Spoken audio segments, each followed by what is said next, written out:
Today we're going to be making a tier list going over all of the Pokemon in the Kitakami Dex, specifically for the Kitakami Prologue. This is going to be a VGC doubles style tournament where you can only use Pokemon found in the Kitakami Dex, so only stuff from the new DLC. This is very reminiscent to, like, I think the Paldean Prologue, or even going as far back to like VGC 2011. It used to be the format's rules were whatever Pokemon were in that decks for the first year of the format. It used to have like formats for like a whole year, and this used to be how they were done.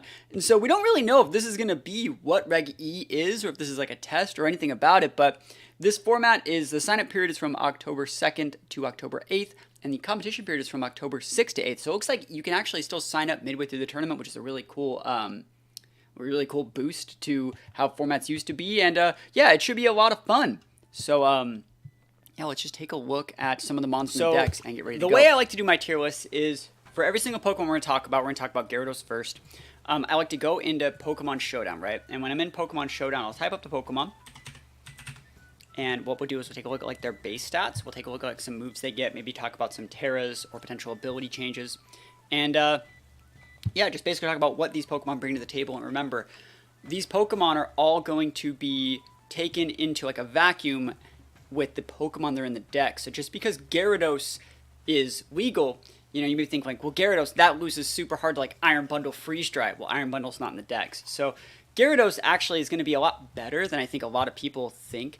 If we're talking specifically about the Kitakami Prologue, there's not that many other Intimidators. There's things like Gyarados, there's things like Mightyena, there's things like the Arcanine line, and I would say Gyarados is a favorable matchup against all of the common Intimidators that are going to be in this format. So that means that Gyarados, even Luxray, like Gyarados is better than Luxray in like pretty much every single situation. So I would say that Gyarados is probably one of, if not the best Intimidator in the format. It's pretty fast. It has a good access to like multiple different good Terras. You can go Water Terra, you can go Flying Terra, you can go Grass Terra. I think it's just generally a pretty solid mon. It doesn't need to be like the full carry, like, you know, Dragon Dance Gyarados, but also like, if we're taking a look again at the decks, there's not that many fast mons. We don't need to respect like Dragapult speed tier, so we don't need to get to like that 214. We don't need to respect bundles or flutters because they're not in the decks. I think the fastest Pokemon in the decks are going to be like Gengar's a 110. Let's see, a lot of base 100s running around. Garchomp's a little bit over base 100. Yeah, Scarf speed tiers on like Scarf Annihilate, but like realistically, there's not that many mons that are just like crazy fast in this format. So that means like Gyarados with like Adamant Nature and limited investment will be able to outspeed a lot of things with the Dragon Dance. I think Ogerpon might be one of like the fastest mons in the decks. So realistically, I would say that there's nothing really stopping Gyarados from being like at least an A tier mon. And I think because it's the first mon on our list, we should just put it in the A tier. But I think that we might have to eventually bump it up to S, because it's just a really, really solid Pokemon. It has everything going for it. It's great against rain. It's great in rain. It's great against all the other weathers. And it's, like I said, probably the best Intimidator in the format. So Gyarados is a pretty good mon. And as for the Terra, I would probably use Flying Terra on it. Let's take a look at Conkeldurr. So Conkeldurr is actually still a good mon. It gets Guts, Sheer Force, Iron Fist. Those are all really, really good abilities.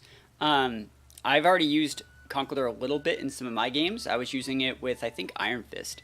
But all three of these abilities are good. It gets access, like people were talking about, to things like Mach Punch, things like Drain Punch. It gets all the elemental punches. You know, really, really just solid mon in general. A common item for this guy is like Assault Vest. If it's not that Guts ability, if it is Guts, it's holding the Flame Orb and getting the boost there. But Sheer Force and Iron Fist are really good. I would say the only time you would really see Guts in a format like this, or in a format in general, is where Amoonguss is really popular, because you come in with the Conkeldurr, you get burned, which means you can't get Spored. That's actually like the major value. If you're not actually worrying about that, you usually just use Iron Fist and go with big attacks like this, because there's no Amoonguss in this format to worry about. So that being said, where would I put Conkeldurr? I think in Trick Room it's going to be pretty good, because the two best Trick Room mons in the format are going to be things like the Ursalunas over here, and the Blood Moon and regular Ursalunas. Also to note, Conkeldurr does get access to like knockoff for things like Dusclops and Dusknors, so the most common Trick Room setters. So that being said, where would I put it? I would actually also put Conkeldurr, oddly enough, in the A tier. I think it's going to be one of the better, bulkier mons in the format. Let's think about things that it pins. It's great against Weavile, great against like Hail teams.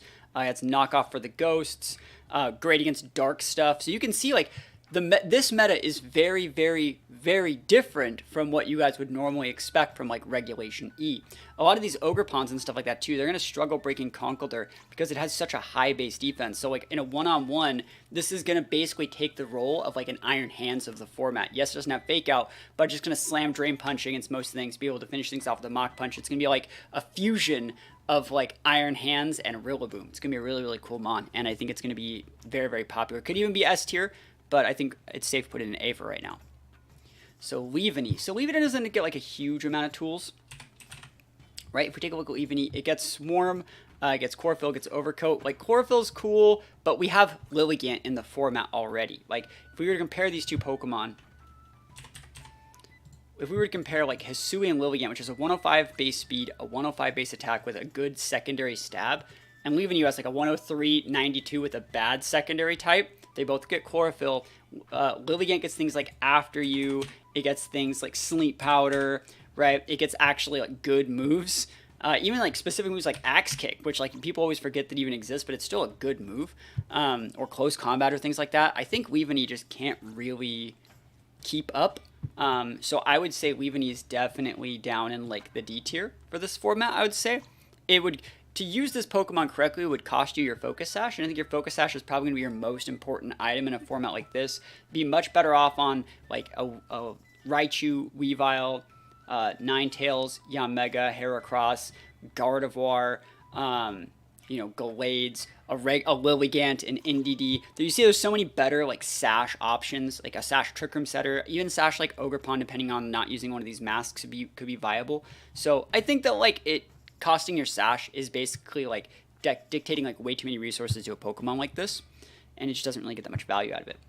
Weavile. Weavile is probably like the fastest Pokemon in the format now that I think about it. I was looking at like what else is fast.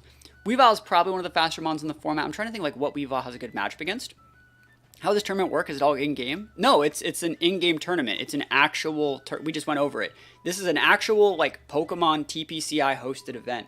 So it's going to happen over the weekend, you know? But yeah, Weavile is probably the fastest mon in the format. It gets good moves, gets like ice attacks, gets fighting attacks, gets dark attacks. Weavile in previous format's going to be very good. I think we're going to see a lot of Garchomp. And I think Weavile can be like the Shenpao substitute to kind of lock those things down. So I would probably put Weavile in the A tier. Also in terms of like fake out users, it's probably the fastest fake out user in the format, not barring like, Alolan Raichu with a boost or anything like that. So Weavile, obviously, let's just plug in Weavile right here. Are all assuming Pokemon allowed? Some are on the list while others are not. If they're in the dex, they're allowed. So like Stantler's in the dex, but I don't think there's room for Weirdeer in the dex, right? So Stantler's allowed, but Weirdeer's not. Think you build a team that utilizes Magic Room? No, that wouldn't really do any. That doesn't counter Trick Room really, so I wouldn't say that it's probably a good idea. But Weavile, like we're talking about, gets Pressure, Pickpocket. Pickpocket's good ability. This is usually a Sash user, but you can use a bunch of different items on this thing. Like Fake Out's really good. Does it get Knockoff now? It does. That's so nice. I like building this guy with Swords Dance sometimes. And then it gets like all the big ice stacks. It gets Ice Spinner, Icicle Crash, all the good stuff.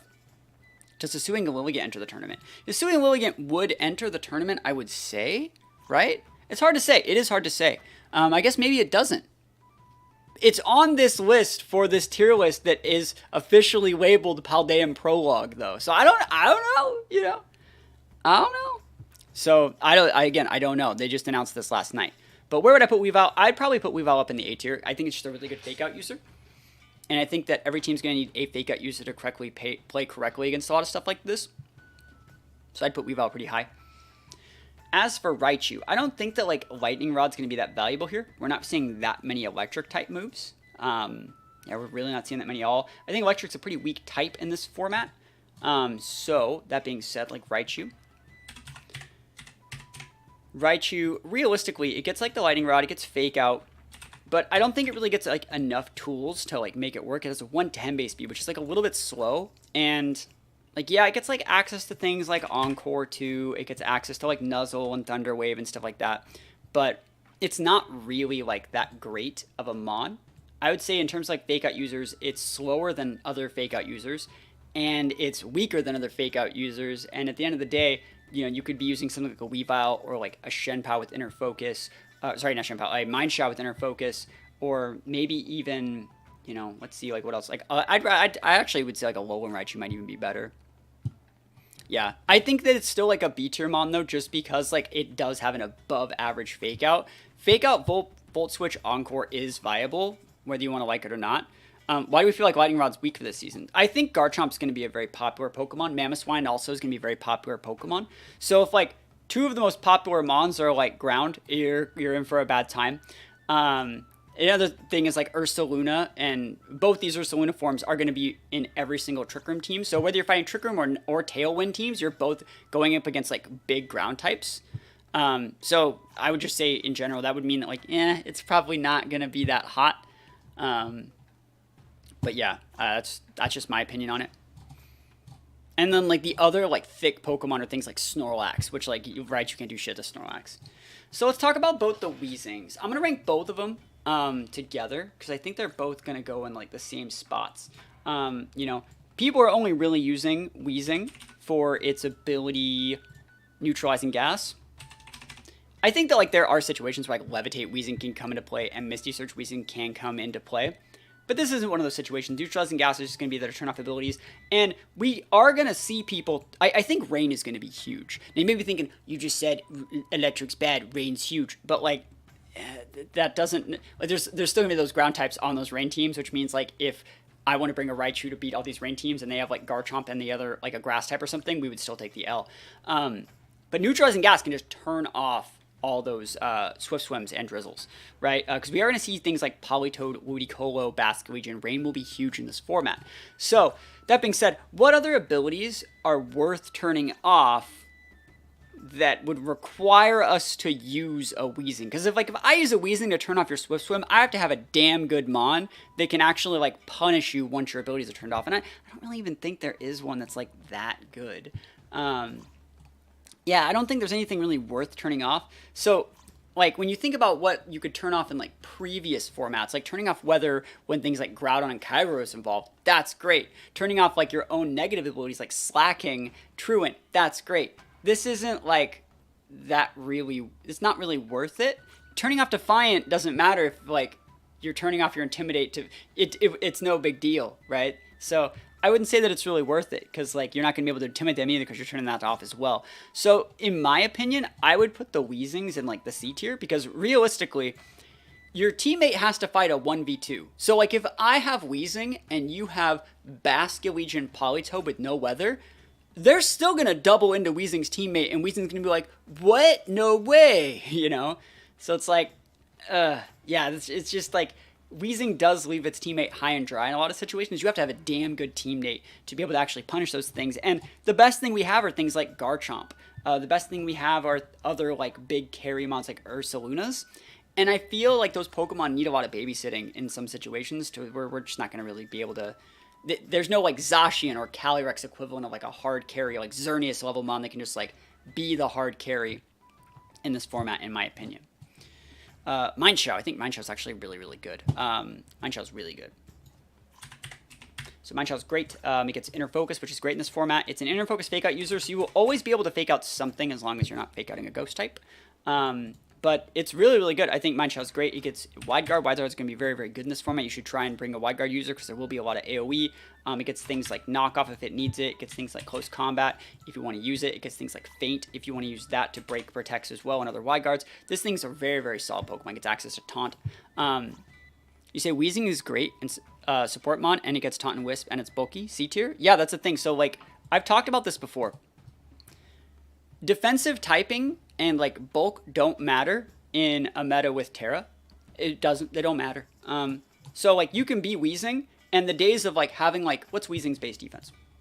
Weezing will go 120, right? 120, right? So it's like a base 65 HP, 120 mon. It's like, that's cool, that's fine, but, like, you will get rolled by, like, most mons in the game.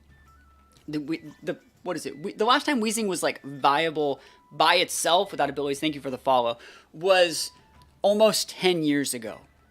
It was more than that. The last time people just used Weezing, because, like, oh, this is a good wall. It's bulky. That was, like, 2007? Yeah, like, it just melts to a special attack. Like, a Politoed without Rain Hydro just kills it, you know? So it's like, how many years ago? It was 13, 14, 15, 16 years ago. People were like, this is bulky enough to pass the vibe check. We've passed that, you know? It's too slow to provide any actual, like, support to its team. And Wisp is not enough of a reason to keep it around. There's plenty of other mons that get Wisp or better things that they could just use instead. Anyways. Earth Power Punish it. Yeah, if it's neutralizing gas, yeah. So what we're talking about here, we're talking about Mineshaw. Great Pokemon. A good speed tier too. 105, 125 attack. I like this Pokemon a lot. I would put it in... See, like, this is where if you were to ask me to pick a Fake Out user, I think this is the best Fake Out user in the format. Maybe Grim, because it's best of one, best of fun. I think Grim is in the format somewhere. Right? You can catch Grim in... I know you can catch Grim in this game. I just don't know where it is. It's right there. Grim might be the best Fake Out user, but Mineshaw is also very, very good. So I'm gonna put in like a closed dex like this. I'm gonna put it in the S tier. I think this Pokemon sees play in restricted formats, right? So it's like Zacian, Calyrex, Kyogre's. Like, this is one of those Pokemon that says, like, I'm doing the thing, right? I'm doing the thing, and you can't do anything about it. I have Fake Outs, I have Feints, I have High Jump Kick, I have Close Combat, I have Wide Guard, I have Knockoff, I have Taunt, everything. Has all of it. So, yeah, just like Viking said, Weezing's only good if its teammate can capitalize, and there's no teammates that really can capitalize as well in this format. But I do like Mineshaw. Eelektross. I actually really like Eelektross in this format. Another Pokemon that historically has been very, very good at... Wait, if I can type it. Eelektross. How do I type this guy's name? What's this guy? It gets Levitate, right? Let's just type Levitate. Levitate, here we go.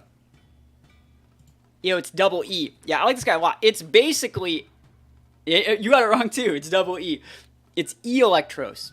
And it's basically like an electric Rotom. I used one of these in a couple of online tours a while back. And it can be a good special attacker. It can be a good physical attacker. It's slow enough to work in Trick Room. It's a good Vestmon. People usually like to use this guy with an Assault Vest. And it gets a good amount of moves. It gets access to, like, most good physical moves. It has Dragon Tail to stop Trick Rooms in some situations. It gets good special coverage. It gets screens if you want to use it, if you don't want to use the vested set. Just a solid overall Mon. It's a good Mon on an EQ Discharge team. And I would say as far as, like, electric Mons go, it's at least as good as Raichu. So I'd put it up here. It has good bulk, too. This guy could see play, and the reason why it's not, like, higher than Raichu is because it's kind of handicapped by the fact that it can't be super fast, and it's not slow enough to be able to really be a Trick Room sweeper.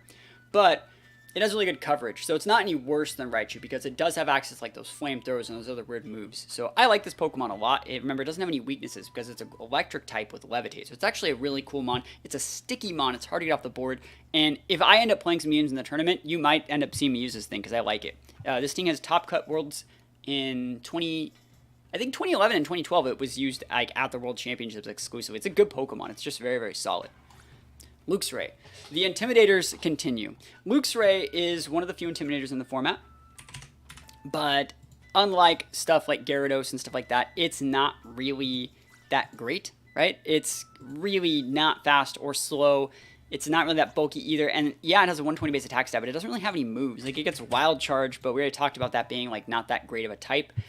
It lost access to Close Combat, but it lost access to Superpower, sorry, and it never had Close Combat. So it gets, like, Ice Fang, you know, it gets Psychic Fangs. It's weird, right? Fair to say D tier never used, C tier usable in niche situations, B tier solid. I mean, it works. I mean, I would say, like, you can use all these Pokemon. Even the stuff in the D tier is still usable. But it's all just personal preference. Yeah, Spark, dude. Spark's the Luxray set. But yeah, I would put Luxray in the C tier. Intimidate's still a good ability, right? Intimidate's still a good ability, but, like, I don't think it's worth it to dedicate, like, a move slot to that or, like, a Mon slot to that. And if you were to have a Luxray, I'd probably run, like, a weird vested set with, like, Snarl. That's probably what I would run. Shandy is really cool. I don't think that Fire is going to be that popular in this format because, like, we're not seeing things like Chi-Yu. We're not seeing things like Heatran. Like, take a look at, like, just the fire types here. We see Ogerpon. That thing has Mold Breaker, right? So it's like, it would just break our Flash Fire. As far as other fire mons, you have Ninetales, but, like, we don't need Flash Fire to wall Ninetales. Yeah, there's Arcanine, but, like, the Arcanine that most people would use that they used anyways, the Hisuian Arcanine, which is in the Dex, I think, maybe, because you do get one of the Hisuian Growlithe, so maybe it's in the Dex. But that being said, Shandy's good. Shandy is a good mon. It gets good coverage, 145 base special attack. Magcargo will probably not see play unless you're a professional Pokemon player. That's +1. So we see Shandy. Very, very solid Pokemon. I like this thing a lot. This is probably one of my favorite Sash users. Flash Fire is still a good ability. And then from there, it doesn't even need to be like reduced speed made for Trick Room. This is basically like a very, very, very discount Flutter Mane. So I like this guy. I don't really know where I'd put it though. Like, I don't think it's bad just to get Grudge. It might. I don't know. Like, I wouldn't use that with it. It gets access like Shadow Ball, Heat Wave, Overheat, Taunt, Energy Ball. Get some good moves. I'd at least put it in B. I'm just trying to think, like, we're starting to see a thing, like, here. So it's like, you say, why isn't Shandy in A or S? Well, it's like we just talked about how, like, because you're thinking, like, oh, it's good versus Conkeldurr and Mineshadow, but, like, both those mons get knockoff, and then, like, Weavile gets knockoff, and Gyarados gets water attacks, and they all of those things other than the Conkeldurr outspeed the Shandy, right? So it's like, Shandy's very item reliant, it's very teammate support reliant, and I just don't think that's enough of a reason to like keep it in any higher tier, even though I might still use it in the format. So we see Sandslash here, and the issue with Sandslash here is that there is no Hippowdon to enable Sandslash to have Sandrush. So you'd be stuck with like a bad ability that's not really usable. So we have Sandveil, which can't activate really, and Sandrush, because there's no Hippowdon, right? And there's no T-Tar. So it's like, yeah, Shandy can use Imprisoned Trick Room, but we'll talk about better Imprisoned Trick Room users that are around in a little bit. So Sandslash is pretty not great. Yeah, it gets access like Swords Dance, but in reality, it's a little bit too slow and not strong or bulky enough to actually make an impact in the game. So I would say Sandslash, because there's no weather setters, that's in the D tier for now, right? You guys would agree with that? Cyclical Arbok, another Intimidate user. We used this guy in a team recently, and people are like, Arbok needs a new evolution. Arbok needs all this stuff, and I sent people to the fucking Shadow Realm with Choice Band Arbok on that Weezing team. So, like, you can do it. It's just Earthquake people with, like, it shows that you could win with, like, almost anything if you want to dedicate enough resources to try and make that stuff work. I was just using Ground Arbok with, like, Choice Band Earthquake and just absolutely tearing people apart. So it's okay. It gets Sucker Punch too. It gets Switcheroo. It's not terrible. I'd put it in the C tier. Like, Intimidate's kind of just a good ability, whether you like it or not. So, like, you can kind of just put it at least in something like this. I don't think it needs any other form, though. Like, Arbok obviously is it's good enough. Like, if you take a look at its stats, right? 95 is okay.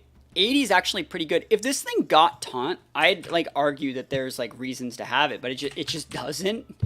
I don't know why. I would say it's not intimidating enough to Taunt, but it has the Intimidate ability. So it's like anything that ever gets the ability Intimidate should be able to get the move Taunt. That's just how that should go. So Alolan Sandslash. Again, we don't know if these Alolan and other variants are going to be legal. But if they are legal, Alolan Sandslash is going to be usable. Because if we take a look at like where the speed tiers are, Alolan Sandslash is like good against a decent amount of what the like standard Pokemon are, things like Garchomps and other stuff like that. It does struggle versus Rain, and I think Rain will be the meta for this tournament. It does also struggle versus Sun, which we'll see play with things like Ninetales and Victreebel. So like, and it's good versus the Victreebel. Victreebel's faster, right? So it's like, you know, so it's one of those situations where like it's usable if your opponent's using like, I don't know, Lurantis or the Pachirisu or like, I don't know, freaking Sudowoodo. Like, it's usable. So like, because it gets Slush Rush, right? So let's just go over it so people know. So it gets Slush Rush right here, which is going to double its speed, but it's only a 65 base, and it's not that strong. I used one recently, and it's a lot better in metas where there's like Flutter Manes and Shimpows to take advantage of, but that's not this format. So I think the highest you could realistically put it would be like the C tier. Honestly, it sucks, right? Because like I don't see a situation where you would ever even want to use this thing in the snow over like a Mamoswine or a Weavile. That's just my in this format. In this format, it just doesn't make sense to me. So let's take a look at Clefairy. I know that we're going to talk about Clefairy before Clefable, because Clefairy is a better Pokemon. So Clefairy gets Follow Me, right? It gets the Friend Guard ability, which is going to increase its teammates' defenses and he gets Follow Me. So, like, it's cracked, and it's really good in Trick Room, and it gets so many good things, and we've seen so many good people use it over the years, and it's the best. It's one of the best Eviolite Mons ever made. It gets access to Sing, it gets access to Life Dew, it gets access to Heal Pulse. It gets so many good moves. It's good in Trick Room, we get it outside of Trick Room. This thing is great. For a format like this, that's an S tier Mon. It's an S tier Mon because there's not that many setup Mons. But there are good ones. Things like Garchomp, things like Kommo-o. And you can just click Follow Me, use your setup move, and then your opponent's like, oh fuck, that's game. Who do you think will probably be the primary rain abuser? Probably like Basculegion or Ludicolo. And I think most teams will probably use both. So, yeah, I think Clefairy's S tier. Really, really good Mon. Like, even Clefairy's good in normal formats, and it's going to be really good here. Because most of the Mons in this format don't have that, like, insane power creep to, like, Clefairy's going to be able to, like, stick on the board for, like, 3 or 4 turns and be viable. Let's take a look at Clefable before Lucario. And Clefable's not as viable because it's not as bulky because it doesn't have Eviolite.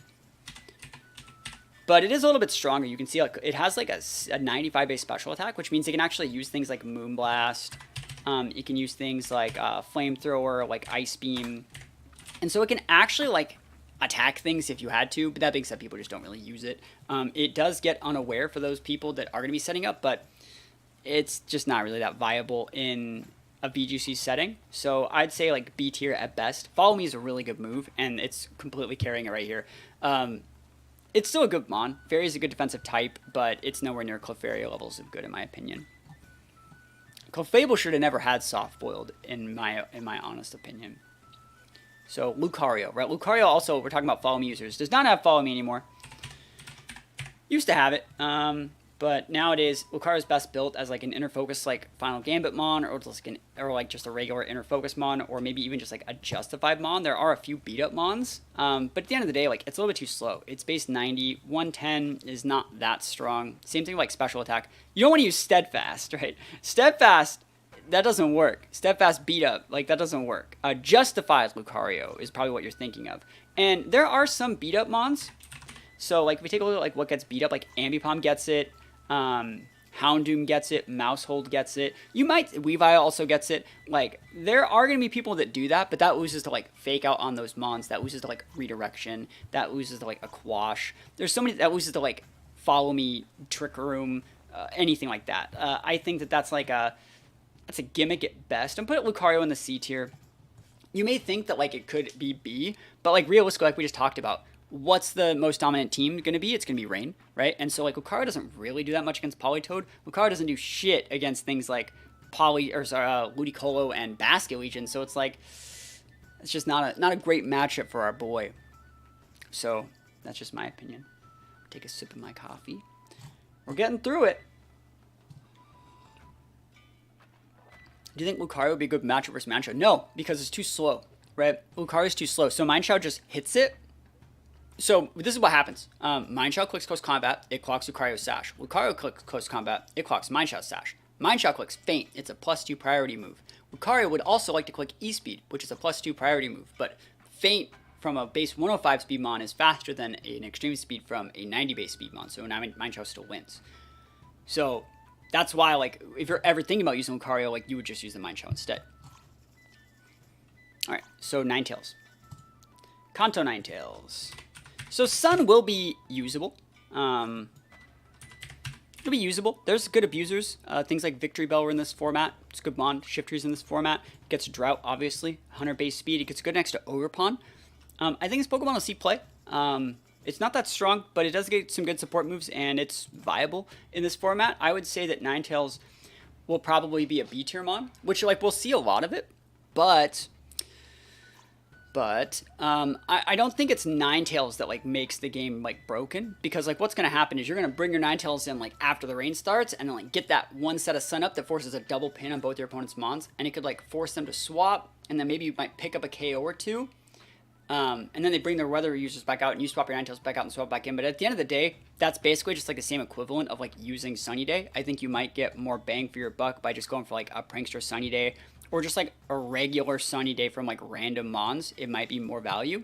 It's a good Mon, right? It's better than some other things in the format. These aren't even ranked in their own tier. If it were, it'd be, like, up here, right? But I just don't see Ninetales being like S tier broken. It's going to come in and set Sun, and then like its teammates do all the work, right? So that's just how I see it. Versus like Politoed's going to like be in the rain, be on the board every turn, like slamming people down, setting up a bunch of cool stuff.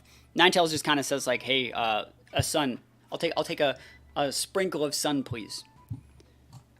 And Ninetales, Alola, again, I don't know if they're going to be legal, these other forms, but if they are, this one's way better because it gets freeze dry, right? So if we talk about Alola Ninetales, it gets Snow Warning, which is the ice equivalent, and it's going to be a great check to rain because it gets access to freeze dry. So you can just dumpster those water types. Aurora Veil is not going to be as big of a deal as you think.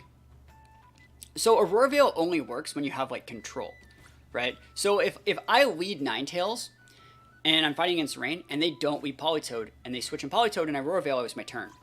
I'll probably lose the game. And if I lead Ninetales and they lead Politoed, I can't Aurora Veil anyways, which means why would I use Aurora Veil in this format? There's like not actually a situation where I would want to use Aurora Veil in this format because either they're leading Politoed and I can't use it, or they're switching in Politoed and I can't use it. In both those situations, freeze drying the Politoed slot or wherever the Politoed's going to be would be the right play. Here we are with the big 37. Holy moly. What do you want to do for the start of this regulation? Yeah, what do you want to do? But yeah, that's my opinion on it. So like there's not really an accurate time where I would ever actually want to take away the resources from either clicking Blizzard or clicking Freeze Dry or clicking Encore or clicking something else and clicking the Aurora Veil. And if I wanted screens, I would just use Grimmsnarl. I feel like if rain wasn't so big, you might be able to talk about the value of Aurora Veil, but it's just not that like... Yeah, Snorscape's Torn is better, but it's not in the format, right? It's not in the format.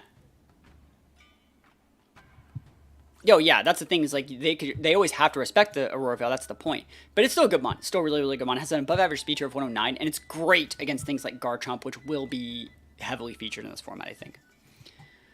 Alright, let's talk about Arcanine. Arcanine. So, we were talking about Gyarados being like an A tier mon. Arcanine, very, very solid. We're going to see a lot of Arcanine, and I think realistically you're probably just going to see a lot of like Grass Terra Arcanine, and this will be used against rain specifically. Like, so this is going to be on like almost every single team. Arcanine obviously gets Intimidate. It's probably the best Intimidate used in the format other than Gyarados, and it might even be better than Gyarados, which is one of the reasons why I say Gyarados is probably going to have Flying Terra, so it can water fall the Arcanine, but then once Arcanine goes Grass, it can then Flying it. Right? Normal Terra, not in this format. You won't see Normal Terra Arcanine in this format because there's no Shimpao to make it double dip, and realistically, Normal Terra just wouldn't really work. There's a lot of ghosts. There's a lot of ghosts the further down that we get. I'd say Grass Terra is going to be more common, and it's an obvious S tier pick. This is probably the most common. This will be on a lot of teams. There's nothing that really stops Arcanine from doing its job in every single game. Grass Terra does a really good job about mitigating its weakness to both water and ground, and just makes it just a very, very solid mon that you can slot in to like solve a rain matchup, solve a Garchomp weakness, things like that. People were talking about like why would like Weezing, it's bulking, it's Will-O-Wisp. It's like that's Arcanine. You know, that's what Arcanine does. Without Amoonguss, I don't think it doesn't. You don't think it needs Grass? No. It's about mitigating damage. And then when you go to, so you think about Arcanine as like a Grass type to be able to block the Spore, right? And you could just put a safety goggles on if that was the thing. No, it's gonna come in, intimidate the Basculegion, bait the Basculegion into over-respecting that slot. Basculegion will click Wave, Crash, Aqua Jet, what have you, and you will go Terra Blast. You actually be Terra Blasting the Basculegion in a format like this because there's no Pelipper.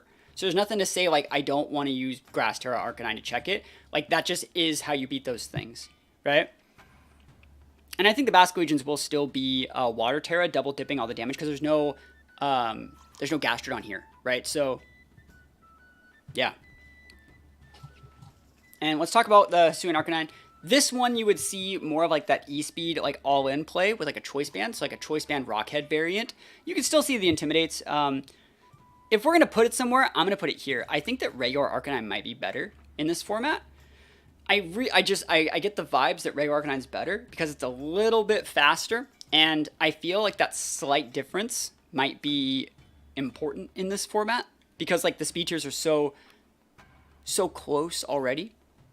Without Gastro, what a time to be a Pokemon player. I know, right? I mean, people are really attached to like Hisuian Arcanine right now, but I feel like in a format without... I feel like Hisuian Arcanine is harder to switch in with. Yeah, it would always... Yeah, versus like regular Arcanine doesn't have to Terra in front of a Chomp. And, like, Hisuian Arcanine is, like, an auto loss versus Politoed. Versus, like, regular Arcanine can, like, eat one attack if it had to. No, I don't think Life Orb Normal Terra Extreme Speed doesn't actually KO most Mons. Because, like, these Mons are, you're used to KOing, like, a Shempao, right? Or, let's see, let's think of, like, other Mons that people KO. Other, like, sweepers, right? This deck doesn't have a lot of sweepers. It's a lot of, like, chonky mid-range guys, like Gallade. He's not just gonna die till, like, that. You need more damage. Mamoswine is chonky. Conkeldurr, Gyarados, they're chonky, right? And if they're not, they're sashed. So it's like, I don't think you just KO things. Yeah, I don't think Arcanine Justifieds is good. Alright, let's talk about Appletun. Appletun's still cool. I like this Pokemon. I think in Trick Room it's viable. It gets a 30 base speed, which is the cruise control for cool. It's the right speed that you want to be at. It gets Apple Acid. It gets Gluttony, Thick Fat. Thick Fat's probably the better ability here. Appletun does not deal enough damage to actually, like, become a threat. I've used, like, Weakness Policy Appletuns and made some fun meme tunes with it, but I don't see it actually becoming a threat. I would say Appletun's probably in, like, the D tier because it requires a full team of Mons to even make it, like, work. And then once you get there, it's very susceptible to, like, RNG, and then once the Appletun's gone, the whole team falls apart. I've taken Appletun to regionals before. It is a fucking investment and a half, and you have to be some sort of masochist to, like, try and use this thing in, like, a wall format. It's so hard. Do you think Clear Amulet will be used, or is it a Lando thing only? Well, like, Clear Amulet could still be used because there are still good Intimidators like Gyarados and Arcanine, and like we said, Lando's not in the format. Appletun suffers competing with Kommo-o and Hisuian Gutra for best Pokemon? Nah, I would say that Appletun's, like, not even in the same category. Appletun is more of, like, a really, really, in this format, really bad Ferrothorn. Really bad Ferrothorn. And, like, I feel like even if Ferrothorn was in this format, it might not see enough play. Just because, like, it's just susceptible to RNG at that point. You're susceptible to crits, you're susceptible to hacks. People will have a type advantage at some point. And, like, you're basically just waiting to die. But, again, that's just my opinion. Okay, Poliwrath. So, Poliwrath is usable. It gets access to Swift Swim, right? And yes, it gets access to Water Absorb if you want to be that guy, but Swift Swim here doubles its speed in the rain. There's no reason to use this thing over Basket Legion, but that being said, it does get a couple of things that Basket Legion doesn't. Most notably, like Hypnosis. It gets access to Hypnosis. It gets access to Encore. Like this, that's weird. That's weird for a physical mon to get. It's like the Golduck of physical attacker Swift Swim mons. And then it obviously gets things like, you know, Close Combat and like Liquidation, I think. Yeah. So it gets like the standard moves as well as like Ice Punch. So that being said, I don't think it's any worse than C tier. You're not going to see anyone use it, but if you were, it'd probably be like a Life Orb set. That being said, it's okay. Victreebel. Victreebel is actually a little bit better, though. Victreebel is just going to be a little bit better. So it gets Chlorophyll, so it doubles its speed in the sun, paired next to Ninetales. The thing that sets this guy apart is it gets Weather Ball, right? So Weather Ball, Sleep Powder, you know, you have like grass attacks and stuff like that, you have, like energy balls and stuff like that. And then like you can have like a Sludge Bomb or, you know, what have you, Protect. There's so many other things you can get. Decent enough special attack, decent enough speed. Yeah, Politoed also gets, Poliwrath also gets Belly Drum, which is usable. But yeah, Victreebel's okay. I think Victreebel, I'm going to put it in the B tier. And I think that's optimistic. And, like, that's kind of capping Sun as, like, a B tier, you know, a low B tier team. Because it's really dependent on, like, Victreebel to carry. And if you can get those pins, you can win with it. But, good luck. Why not use Victreebel as a physical attacker? We just talked about that. Weather Ball is definitely worth having. And Weather Ball is a special attack. So that's why. You want to be able to use a fire type attack with your Victreebel is really, really nice. Just because it gets like a higher attack stat, it has way better special move pool, and it's not affected by Intimidate that way. Alright, so let's talk about the Golems. Unless Hisuian Lilligant isn't available, is there any reason to use Victreebel? Yeah, like I said, Weather Ball, that's really good. Being able to hit things, you know, with fire type attacks is good. You know, it's basically like a little mini Torkoal. Why is Mind Shot so high? It gets Fake Out, Wide Guard, it gets Knock Off, it gets Coverage, Taunt. Mind Shot is absolutely amazing. So it's like, it's the best Fake Out used in the format, for the most part. So, well, both the Golems. We got the Galvanized Golem, and we got the regular Golem. I think that these guys are just both down here. They don't really have an impact, and there's not that many things they can really do that aren't, like, extremely obvious. And even if people were to be like, they're gonna lead, like, Ursaluna and Golem, and they're gonna go like Galvanize Explosion, and their Ursuluda's gonna either get like its Flame Orb proc or like a Throat Spray proc, but then like, you know what happens when you weed like Golem and Ursaluna, you don't set your Trick Room, which means you're gonna lose, right? So it's really resource dependent, and it doesn't really help its teammates out a lot. And if someone were to lead with like, I don't know, like a Trick Room setter, like a Dusclops and a regular Golem, and want to go for like a Banded Explosion, well then the Dusclops is like just kind of lining up to get messed up. The Golem would lose to Fake Out. The Dusclops could get taunted or nuked, doubled up into, like, it's just not the look. So it takes too much resource to make Golem work, so it's just bad. Gengar, though, could definitely see play. Let's take a look at Gengar. So if we're talking about, like, budget Flutter Mains, this is the budget Flutter Main. It's a 110 base speed, 130 special attack. So this is going to be a good mon at, like, keeping, like, Garchomps and other mons away from your team. So you gets things like Icy Wind. It's basically just like a Flutter Main for this format. It gets Icy Wind, it gets Shadow Ball, it gets Sludge Bomb. You could put Dazzling Gleam on it too, but, like, yeah. We're talking about Mind Shell's like a budget hands. No, I'd say Conkeldurr's more of a budget hands. Mind Shell is more of, like, Mind Shell's Mind Shell. It functions exactly the same as it always has, and it's been a Pokemon that's been good for, like, the past decade, so it's just a good mon. It's a Sash user, yeah. But yeah, Gengar's really good. I'd put Gengar in the A tier. We're gonna see Gengar for sure. There's not that many mons that have like a 110 base speed. So like we're thinking about like what things it outspeeds. It outspeeds all of these Pokemon get outsped by Gengar, right? So Gengar with the right Terra or the right coverage or like a Choice Scarf or something like that could just take the L, you know.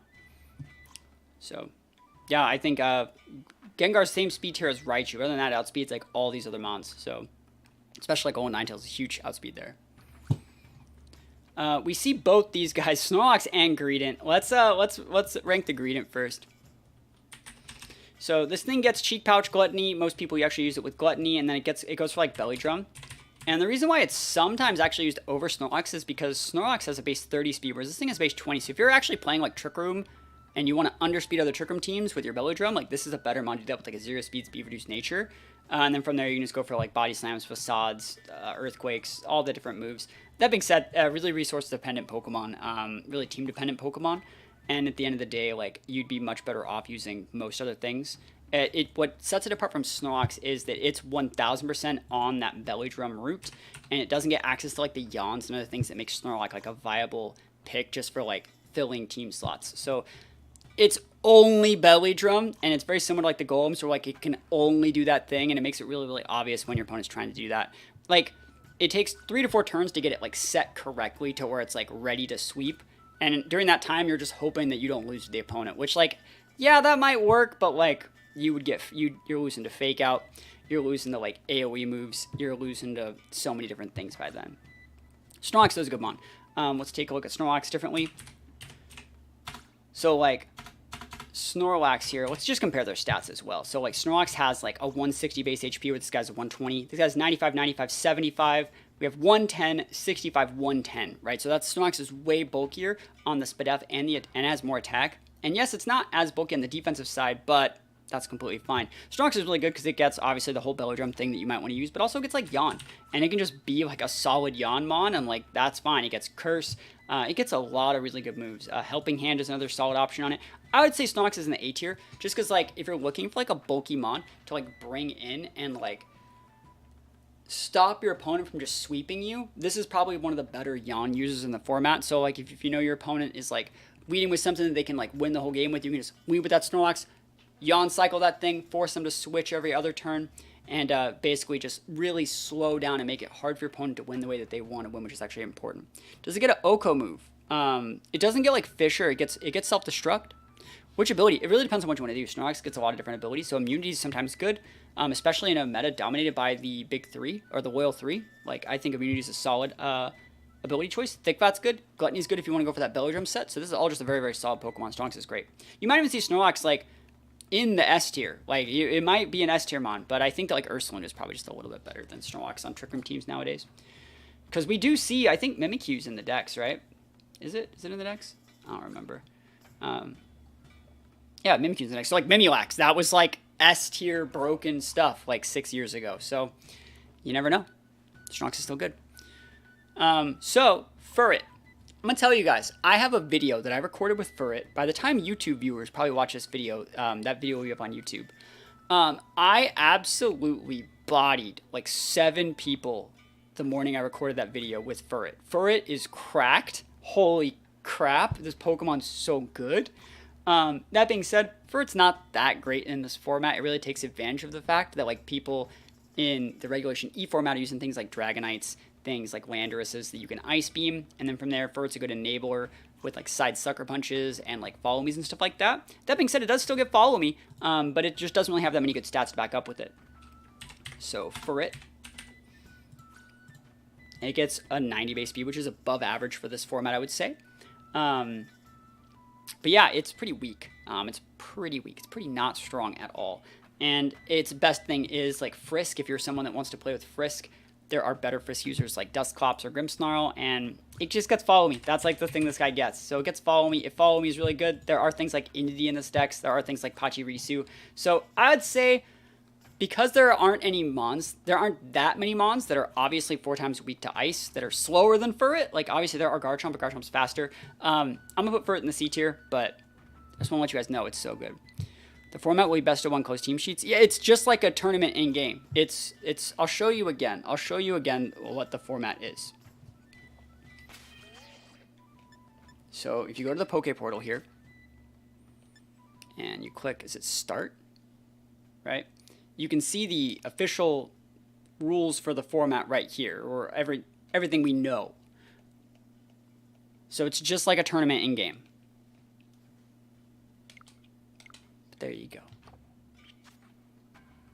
All right, let's take a look at Ariados. Ariados is actually kind of cool. So Ariados, it gets Swarm, it gets Insomnia, it gets Sniper. Those are all really good abilities. It's probably best built as like a Sash user with Rage Powder. That's probably its best tech. It's a little bit slow. It does get access to like things like Mega Horn, which awkwardly enough, it gets access to like Sucker Punch. These aren't bad moves by any means, and it gets like Knockoff. It gets Lunge, it gets Sticky Webs, 100% accuracy, Toxic, Trailblaze. It gets like decent moves, right? It gets like decent moves and Redirection. So it's like, I think it's still a C tier mon. I can't really justify putting it in the B tier. I really can't. But as far as like Redirection mons go that like actually have some competitive like viability to be like offensive in some situations, there's not that many things that like really do that. Like I think all of the Follow Me mons, for the most part, you see that's why Clefable's in the B tier, is because it can sometimes be aggressive, but like Clefairy is very defensive. Ariados is pretty aggressive, but like Indeedee is going to be very defensive. Pachirisu is going to be very defensive. This is one of the few Redirection mons that can still actually be aggressive. And another reason why it's not in the B tier is because Rage Powder does not affect grass types, and Ogerpons, if they are legal in this format, will be very big. So that's pretty much it. Does it award circuit points? This format does not award circuit points. So yeah, Mousehold's great. Yeah, Mousehold's also a good one too. All right. Sudowoodo. I decided to include it because it is worth including. It's decent in Trick Room. Sudowoodo, right? It gets 30, which is a good ability. Rockhead, good ability. Gets access to like Head Smash, other forms of like recoil moves if you want to use that sort of stuff. But it's good. It gets 30 base speed, which is like kind of what you need. This is like a bad mon in general, but like in a format like this where your opponent doesn't really know what's going on, it gets a bunch of like tricky moves. It gets like Sash Counter is weird. It can get Fling. It gets, like I said, that Head Smash, high horsepower. You can Sucker Punch. It gets a bunch of weird stuff. Big Wood Hammer on top of like Rock Head. So like having Wood Hammer and Rock Head with like Head Smash, it's weird. But it was worth including in the list, right? It's worth including in the list. So just so you guys know that it exists and that you just hit it and it dies. All right, Politoed. Politoed time. So Politoed is going to be the best weather setter in the format. You can get Water Absorb or Damp or Drizzle. Drizzle is what most people are going to use. I don't think Perish is going to be that big because there's not really any trappers. But Politoed is just a great mon. Yeah, it doesn't get Scald anymore, and I don't think it's Muddy Water either. Oh, it does get Muddy Water. Yeah, just Muddy Water things. Muddy Water is great. Ice Beam's great. It gets Encore, gets Protect, gets Hypnosis, it gets Haze. Not that you're really going to use it in this format. Icy Wind's great.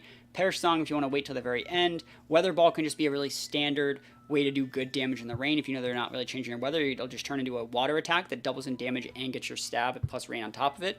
So yeah, I think Politoed is just a solid mon.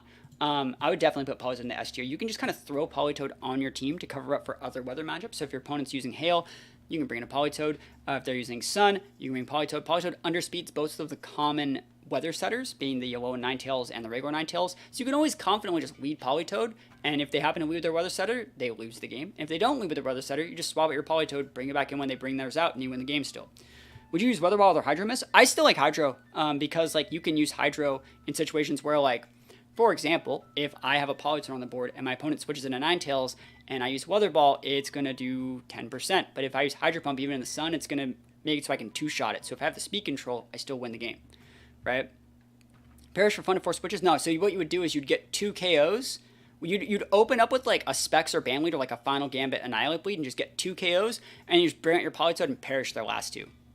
So that's how that would go. Yanmega. I don't think Yanmega is going to be that good in this format. I think Yanmega is a lot of fun. I think it requires like gravity memes to be viable. If I were to play the format, I might use it. It gets speed boost. It gets Tinted Lens. It's a fun mon. I like it a lot. It gets Frisk if you want to be that guy.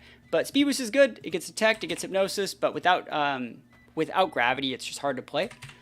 And then from there, it gets access to like Bug Buzz, which is good against some of the Trick Room setters in the format, and Air Slash, which is good against some of the things like Mind Shout and Conkeldurr. But realistically, I don't see it being like a really viable pick. I think that we're being generous and putting it in B would be too generous. I'm gonna put it in C tier just because like I feel it's dedicating a lot of resources to respect this thing. It's taking your sash, and a sash on a Yanmega seems pretty wasteful in this format. Think String Shot Speed Control can work in this format? No, I don't. I do not. So it's just not worth it. Let's see. We still have... Oh my gosh. We're not even halfway through. Let me get a sip of my coffee. Why are there so many mons in this dex, bro? People are talking about, why do you guys want this format? The dex is so small. This is so big. It's so big. The dex is so big, bro. Alright. Yeah, Yinster's basically on point. Like, you're gonna start to see, like, you mean Gyarados, Garchomp, and Gengar were good the whole time? It's like, yep. So Quagsire. Quagsire is actually not bad. Quagsire. We see it with Damp, Water Absorb, Unaware. If you see this thing, it might actually be using Water Absorb, because this could be a check to rain, and it gets Yawn. So this is the de facto bad Gastrodon for the format. It actually still gets Toxic, too, if you want to be that guy. So it can miss because it's not a poison type, but it's okay. It gets access to, like, you know, ground attacks, water attacks. It's basically just a not Daimon. I think it gets, like, Recover, too. So it's not bad. It's not bad. It's much better in singles than it is in doubles. I don't think Unaware is going to be that important here. I think Water is going to be better. It's going to be one of those really niche mons if it even does see play. But that being said, I feel like most rain teams are going to have Ludicolo on them, right? So that's why I wouldn't put it higher than C. So it Quag's niche, but then like they're going to have either Grass Terras to stop other rain teams or Ludicolo, right? Yeah, I mean that's just my opinion. So Heracross, I think Heracross is cool. Heracross can actually do good stuff in this format. I think like Moxie Heracross could be very good in this format with like a Choice Scarf. It has enough speed, and there's no Flutter Mains to say you can't do things, right? You can just come in hot, come out swinging, right? Have like a good Terra Blast for like a weird type or something like that, and you just roll people over. Like we're out here with Heracross gaming. 85 base speed's good in this format. 125 good. Dragon Terra, I don't think we'd go Dragon Terra. We'd probably go something. We'd have to see, but like it might be something like Steel to be able to break fairies a little bit easier, because fairies can give Heracross like a hard time. And I think other mons are actually, I think Fairy Terra is going to be a very defensive Terra option. So that's just my opinion. But I do think Heracross is like a B tier mon. I think that like Choice Scarf is still a good item in like these closed team sheet best of one formats, and this is probably one of the better Choice Scarf mons in the format. And if you don't like respect it correctly enough, you just lose. Are there any good fairy attackers? Gardevoirs. Gardevoir's good. Hatterene's in TR. So there's a Mimikyu, right? So it's like Heracross could be viable. But I like Heracross, and I think this is probably one of the better chances people are going to have to use it. Magcargo. We just got done talking about Magcargo. Made a YouTube video about it. That was a funny video. It gets, obviously, Magma Armor, but Weak Armor is what you like to use here. You put, like, a Weakness Policy. You can actually do, like, the same sort of stuff that we had in that video. You can have, like, Magcargo, Indeedee, like set your trick rooms, do all that sort of weird crazy stuff. I don't think it's going to be viable in this format, but if you were to get away with it, it gets like a weak armor boost plus a weakness policy proc. You get +4 attack, +4 special attack, and like +4 speed, and that's like really cool. That's a lot of boosts if you combine it with a Shell Smash that it also gets, right? So it's a cool mon. You can flip turn with like a Melodic. You can like make Melodic flip turn into Macargo, go into your Indity. It's pretty cool. But that being said, it's still like, I'm being generous here. I'm being generous putting this guy in the C tier. One of the only reasons why I'm still putting it here is because it still gets like Power Gem and Earth Power, which are actually pretty good coverage moves.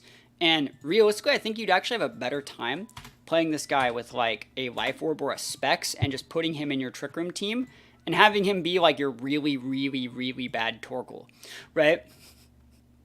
Like make this guy into like the world's shittiest Torkoal and have it be like a mon that you can bring out to like Heat Wave, close out the game without Shell Smash. So like you'd have like, you know, Heat Wave, Power Gem, Earth Power, and then like maybe like another special attack or something like that, like a Fire Blast or like, you know, whatever you really would like to use here, a Terra Blast or something. It's Yawn too, but yeah, I'm being generous putting this guy in the C tier, I think. Houndoom's pretty cool. Like we talked about, there's not that many Fire Mons. Houndoom, I think, is a base... I want to say Houndoom's a base 95. I don't actually remember. It's not 100, right? God, I'm so good. It's 95. Right, so Houndoom's base 95 speed, which is slow, but it's not too slow. It's just slower than Garchomp, and that means it's hard to use. It gets Flash Fire, and the best thing this guy brings to the table is like Beat Up. So if you do see anyone see Houndoom, they're going to be playing this next to either Annihilate or like a Justified Mon like Lucario or Arcanine. And you just got to watch out for that. Got to follow me those. Fake Out could sometimes be a good play, but they could always go Ghost Terra. It's a good special attacker, but it's not really strong enough. It's only like a 110 base. And so like if this thing were to Dark Pulse and a Dusclops, it would do like 45%. It's not really worth talking about. And then as far as like a Flamethrower, like, okay, like what, you can Flamethrower, like, yeah, it'll kill like Yamegas and other weird weak mons, but I wouldn't say Dark Fire is a good offensive type in this format like it normally is, because there's not that many Steel types. There's not that many Ghost types that are so frail that a Dark Pulse, like, so for example, like Houndoom versus Gengar still wins like every single time, because like they hit you with like a Sludge Bomb and they do over half. Sometimes if they crit poison you just die, and then you Dark Pulse them, you might clock their sash, and then they just hit you again and you go down. Yeah, Chi-Yu's good, Houndoom not so good. But Houndoom's like a C tier mon. I think it's okay. It's okay. It's not bad. Yeah. We got Mightyena. Mightyena's another Intimidate user. I used one of these the other day, so it's the only Intimidate user, I think. It's the only one of the decks that gets Intimidate plus Yawn. And this guy gets Intimidate plus Yawn plus Snarl. So it's already better than like Luxray, but it doesn't actually have like any real value. It can do like crunches and foul plays and helping hands, but it doesn't actually deal any, it doesn't really do any damage. So yeah, but Boastiff didn't get Yawn though. I put it in the C tier. Intimidation's a good enough ability to put it there. Yawn's a good enough move to put it there. So that's just where it goes. It should be happy to be included. Ludicolo. All right, so Ludicolo is the fastest Fake Out user in the format with Rain, right? So Fake Out, we got Ludicolo coming in hot over here. So Swift Swim, Ludicolo. This guy gets access to like Fake Out. This guy gets access to things like, they still take away Muddy Water? No. So it gets access to that Weather Ball we were talking about. It gets access to like Giga Drain and Energy Ball. Gets access to Leaf Storm. Gets access to like Icy Wind. This guy is like the de facto big sweeper for Rain for special attack side. I think that it's S tier. S tier guy. Ludi's like amazing. Yeah, Ludi's just like really, really solid.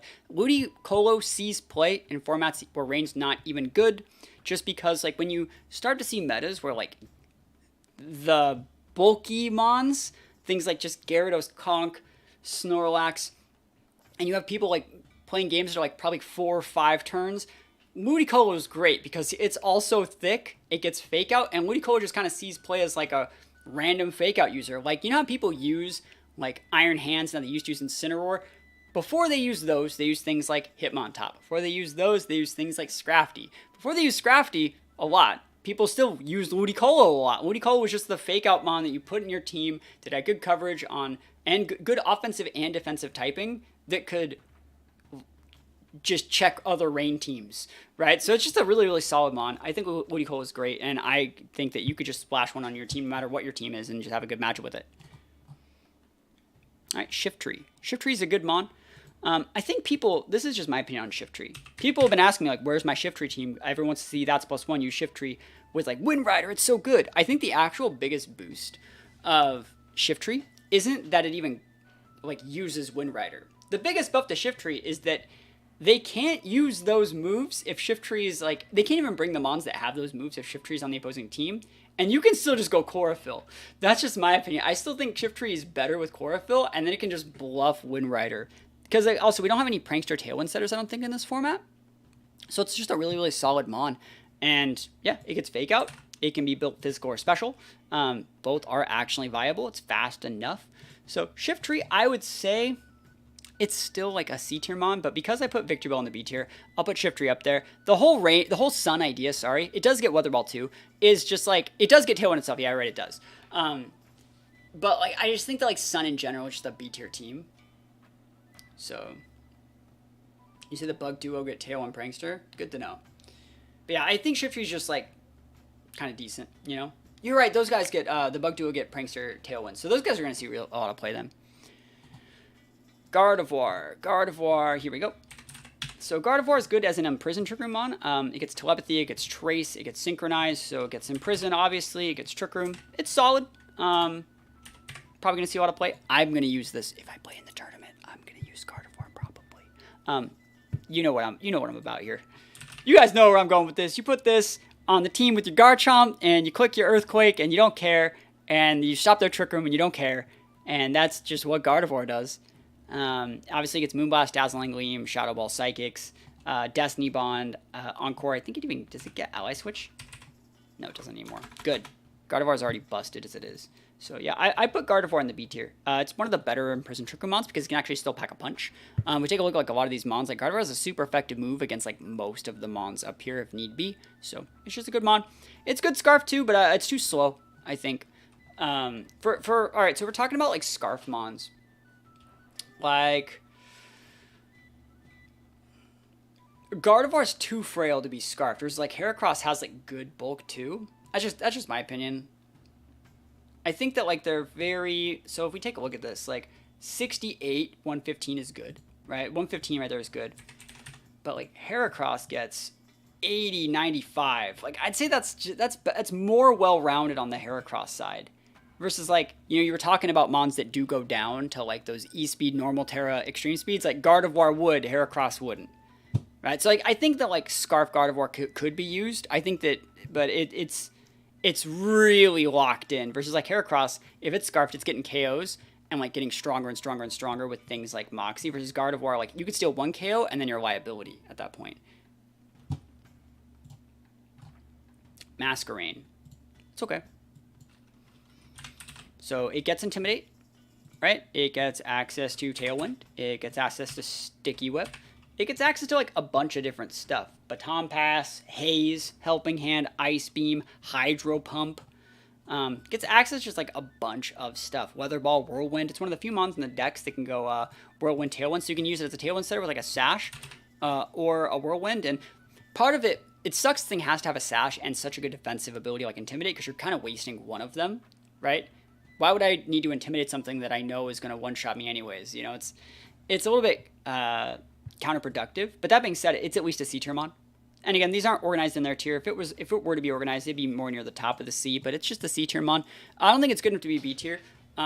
Fake Out messes it up. If I go for a Fake Out into it and it goes Ghost Terror, gets a Tailwind up, that's still probably fine because then I can just kind of wait out the Tailwind and then you wasted your Terra, which means you have no real way to like close out the game or throw like another 50-50 at me anymore. So you say it beats two of the Ogerpon forms, it's too slow. It doesn't beat them. I don't think it beats them. It doesn't really beat them, right? It can have moves that can do damage against them, but I wouldn't say it beats them. So it's too reactive, I would say. Again, that's just my opinion on my tier list. You and me say it gets Prankster, Tailwind, and stuff like that. So it's busted. So what sets this guy apart from Volbeat? It is a fairy, right? That's just a bug. But it's a very A group. 85 base speed, 73 special attack. It gets Encore still. So it gets Encore, it gets Tailwind. Yeah, Mon's fucking busted. Like, that's great.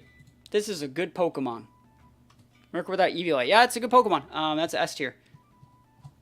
You may think that I'm wrong.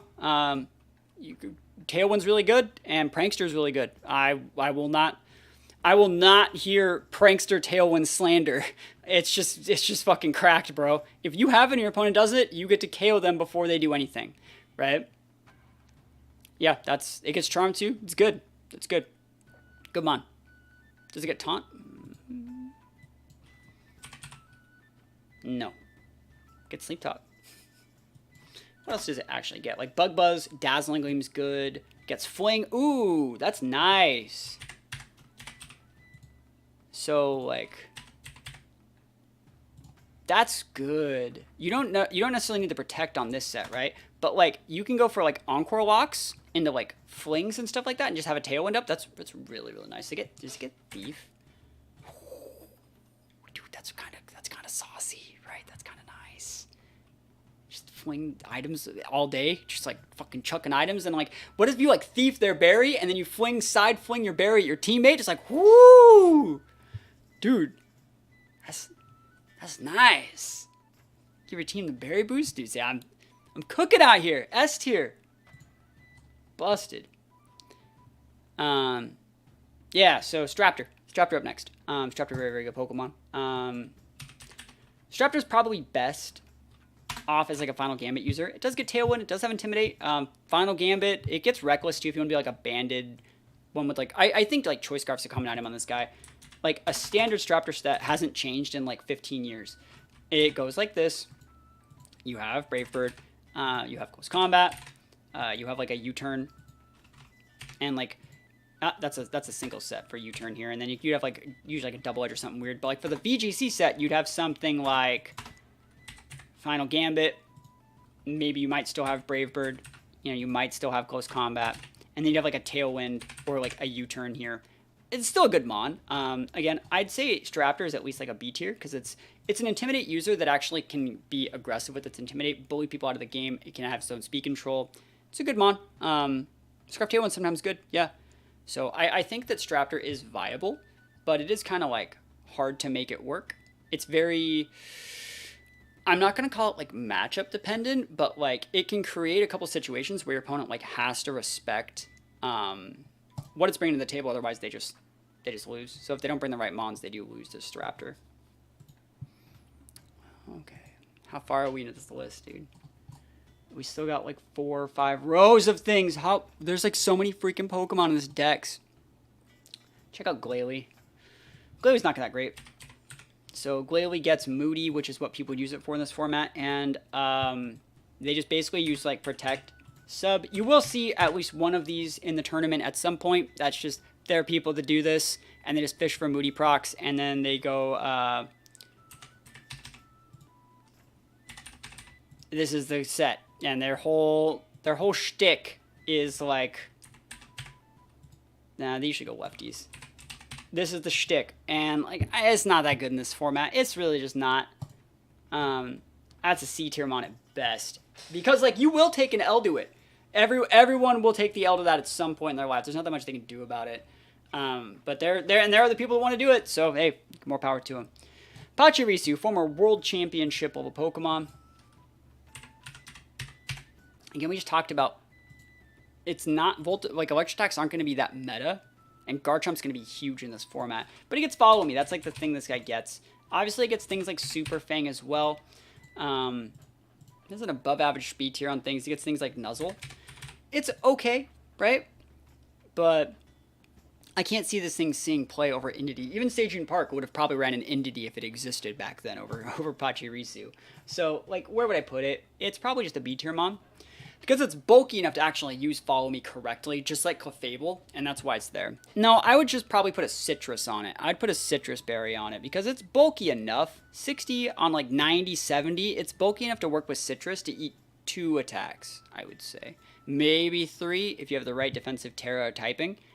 But that being said, it doesn't really get that much else. Gets like most people get like Helping Hand here, if anything, right? So that's like a standard Pachirisu set. Bronzong. Oh man, how long have I been doing this? I've been doing this an hour. We have so many Mons left. We have so many Mons. We have, how many are 1, 2, 3, 4, 5, 6, 7, 8, 9, 10, 11, 1, 2, 3, 4, 5.5. Oh, there's still like 60 Mons. Like, there's like 60 Mons left, bro. Alright, gotta keep on doing it. Gotta keep on doing it. Bronzong, there's things to talk about. There's things to learn for people. Be sure to leave a like on the video if you see it on YouTube, because I'm doing my best here. Levitate's great. This thing's one of the better Imprisoned Trick Room setters. So it has the Imprisoned Trick Room. It doesn't really need Gyro Ball in this format because there's not things like Flutter. You say Great Gravity, Mon, but like we're not really seeing Gravity in like a Trick Room meta here, I wouldn't say.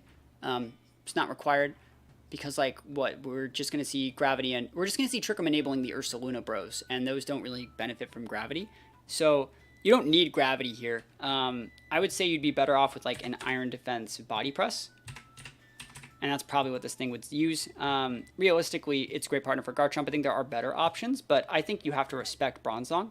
Not Swanna. Bronzong is definitely worth respecting. B for Bronzong tier. Good Pokemon. I don't think it's like A tier worthy. Yeah, thank you for the follow. How you doing? I'm tired, man. I'm tired today.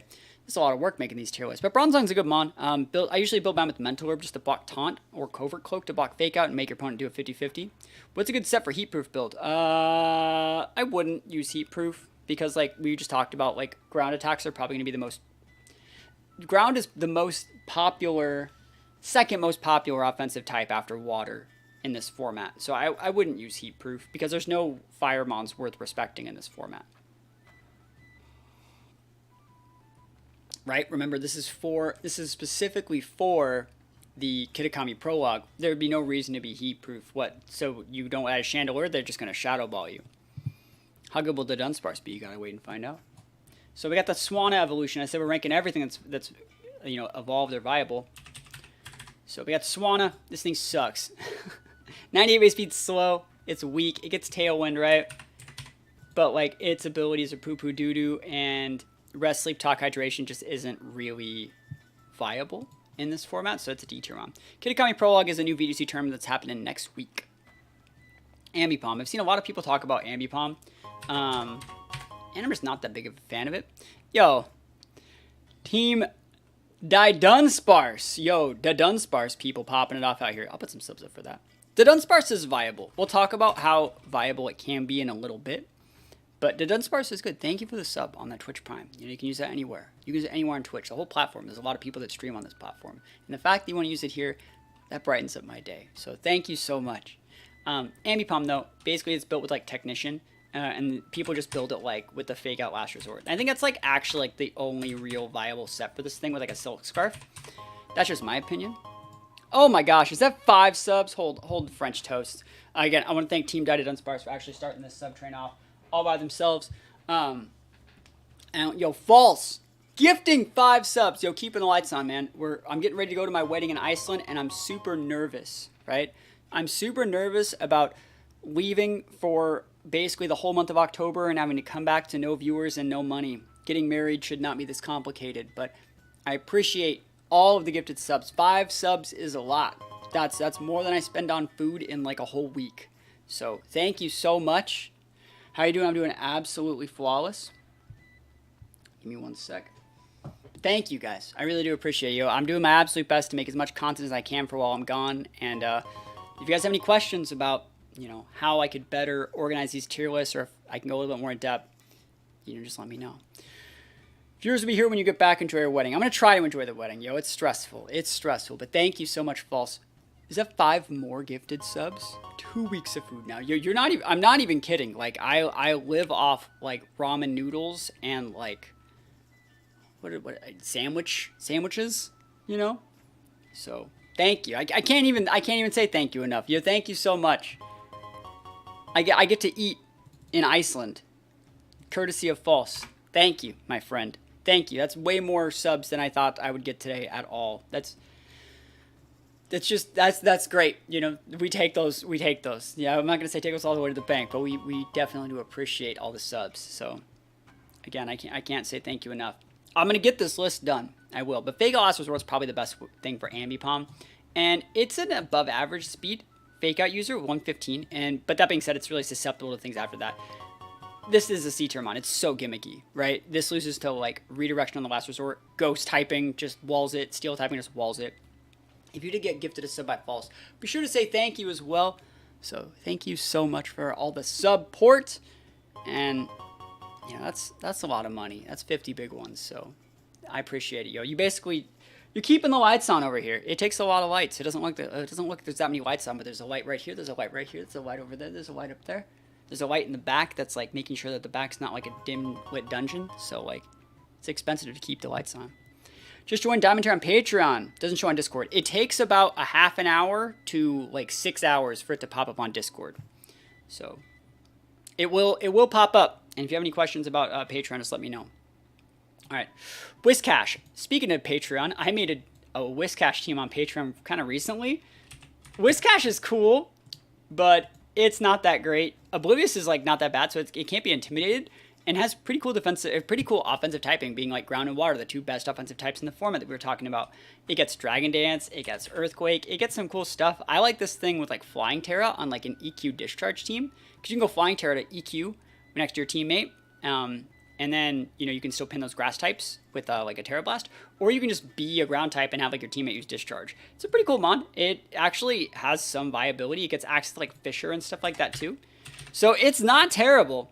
I'm going to put it in the C tier, and people are probably going to hate it. You're like, no, what do you mean Whiscash is better than Golem? And like, it is. It is better than Golem.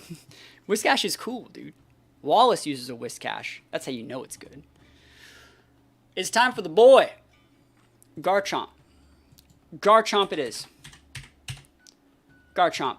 You can build this guy Scarf, Vest, Sash, Life Orb, Choice Band, Citrus Berry, Leftovers. 5 more gifted subs. Are you real though, bro? Oh my gosh. Yo, False out here with 10, Dunsparce with 1, and then the Emporium. Yo, straight pouring out 5 more subs. Subs for my boy Chomp. Yo, for real though, no lie, no joke, no smoke. 102 base speed lets it outspeed almost all of the format.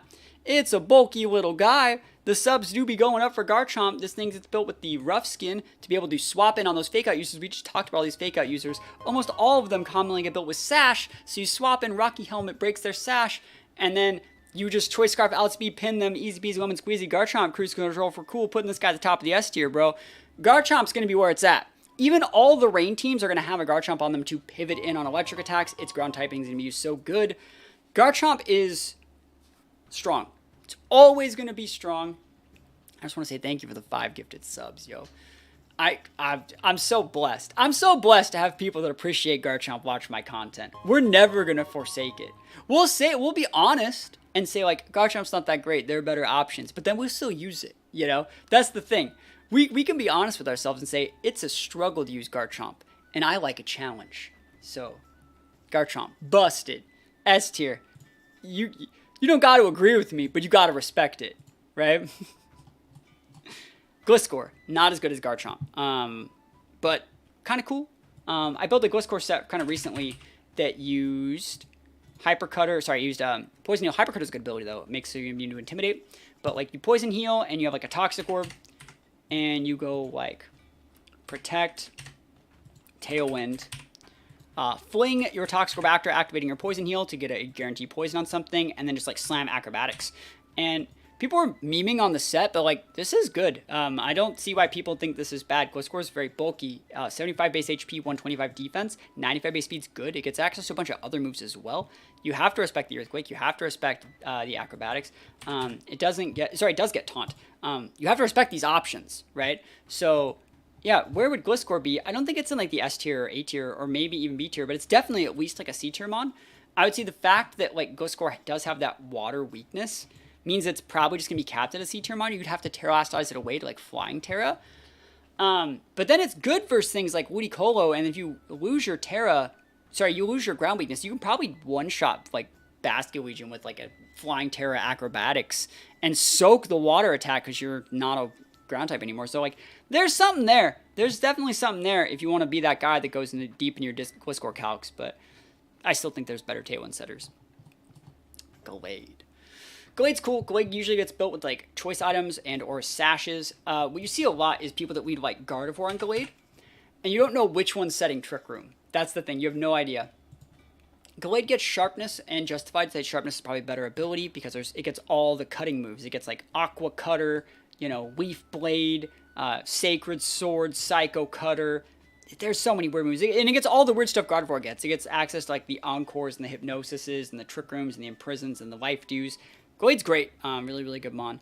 Bulk Up, I don't think Bulk Up's that great in this format because it's a little bit slow. It's at 80 base speed, and if you're going to be building a Trick Room, that's too slow. And if you're not building a Trick Room and you're Bulk Upping, like, so, for example, like Garchomp versus Glade, I Earthquake you for 70% of your health, you bulk up, and then I do it again and you're dead, right? Because your base defense is 65. So, that being said, where could it really be? I think it's on par with Gardevoir, though, because it's one of those, like, 50-50 splits where, like, you don't know if it's, like, Scarf Glade. I'd say we were talking a little bit earlier about, like, Scarf Gardevoir being good. Scarf Glade's way better than Scarf Gardevoir. But it's one of those mons that, like, it's very, very, very one-dimensional, but it's, like, very similar to, like, the Heracross in that, like, the Scarf set can kind of just carry if you lock in the right move at the right time off, like, relatively same speed tiers. Dusknoir. I actually like Dusknoir. I think people sleep on it, and I just want to say again, thank you guys for all the support on the subs. I can't believe I'm so blessed to have people that like my content enough to actually, like, want to support. You guys are just absolutely amazing, so thank you so much from the bottom of my heart. I'm doing this rest of this tier list for you guys. So we got Dusknoir here. I think this is one of the better Frisk users in the format, and Frisk is very good in any format. I would highly recommend people that are, like, learning to get into VGC, and you don't really understand, like, open team sheet or have people to always play open team sheet with, just try playing on the ranked or casual ladder or in tournaments like this with the Frisk ability, and start playing in situations where you have access to what both your opponent's doing and they don't have access to what you're doing. You're going to understand a lot more about how to solve for X in their team, and Frisk is just going to make you a better player. Frisk is also good for speed tiers in some situations, yes. It's just a really good ability, and this guy does get, like, the Trick Room, does get the Imprison if you want to be that guy. It also just gets, like, all the Elemental Punches and stuff like that. I think that, like, Dusknoir's not a bad mon, especially in a form like this. I'd put it in the B tier. It's just a good, bulky Trick Room setter. Yes, Dusclops is better, but, like, Dusknoir can actually, like, bully things like a Garchomp with, like, an Ice Punch. It can bully things like Politoed with, like, a Thunder Punch. Not that much, but it can bully them. So, like, after the Trick Room goes up, you actually have something that still continuously deals pressure. So I like it a lot. I think it's a solid mon, and it will see play. Is Dusclops not on this list? Do you guys see Dusclops? Did they not include Dusclops on this list when they made the list? Where's Dusclops? Because, like, we could just do Dusclops right now. Are you guys seeing Dusclops anywhere? How did the person who made this list next to Crawdon? All right. Where's Crawdon? There it is. Dusclops. Let's just do Dusclops right now. Dusclops is S tier. Kind of similar to the same thing that, like, we talked about with Clefairy and Clefable. Note that those are both in, like, the B tier. Their Eevee-like versions are just better because they're so much harder to break. They still get the Frisk, they still get the Trick Room, they still get the defensive support tools that their evolved forms get, but they're way, way, way bulkier. So I would say Dusclops A tier mon. You can just throw a Dusclops in your team and you'll just start finding value for it. You'll be like, dude, if they're going to Tailwind, I'll just Trick Room.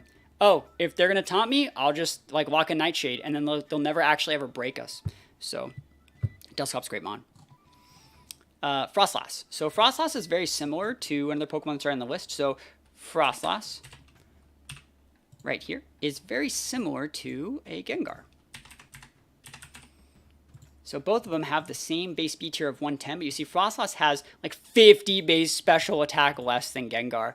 They both get Will-O-Wisp, they both get access to, like, Destiny Bond. Frostlass, they both get access to, like, I think Thunderbolt too. Yeah, so, like, they both get relatively similar move pools, but Frostlass gets, like, ice attacks, like Ice Beam. It stabs the Ice Beam. So if Garchomp's, like, a big deal, you might see people running, like, Sash Frostlass with, like, Ice Beams, Protects, Taunts, Destiny Bonds in some situations. It's okay.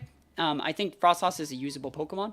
I think this is overstepping Frostlass a lot, but I put it in the B tier. It's one of those mons that, like, you're just like, oh, shit, no, Frostlass, I hate that. Because you're just like, I don't like dealing with that. It's one of those like Enigma mons where you're like, is it Scarfed? Is it Sash? If it is Sash, it's going to take me like 2 mons to deal with it. And then like they both get Curse Body. It's similar to Gengar. But like Frostlass is like Gengar, but you got to respect Ice Beam a lot more. So it's hard. Like Gengar gets hard checked by Garchomp versus like Frostlass just doesn't. Frostlass is like, give me that Garchomp, you know? So I think that Frostlass is definitely like a B tier mon. Some might put it in C, but I think it's like a really, really good mon because even after you clock Sash, if you don't double into it and get the KO, it just Destiny Bonds you, and then it's always a 1-for-1.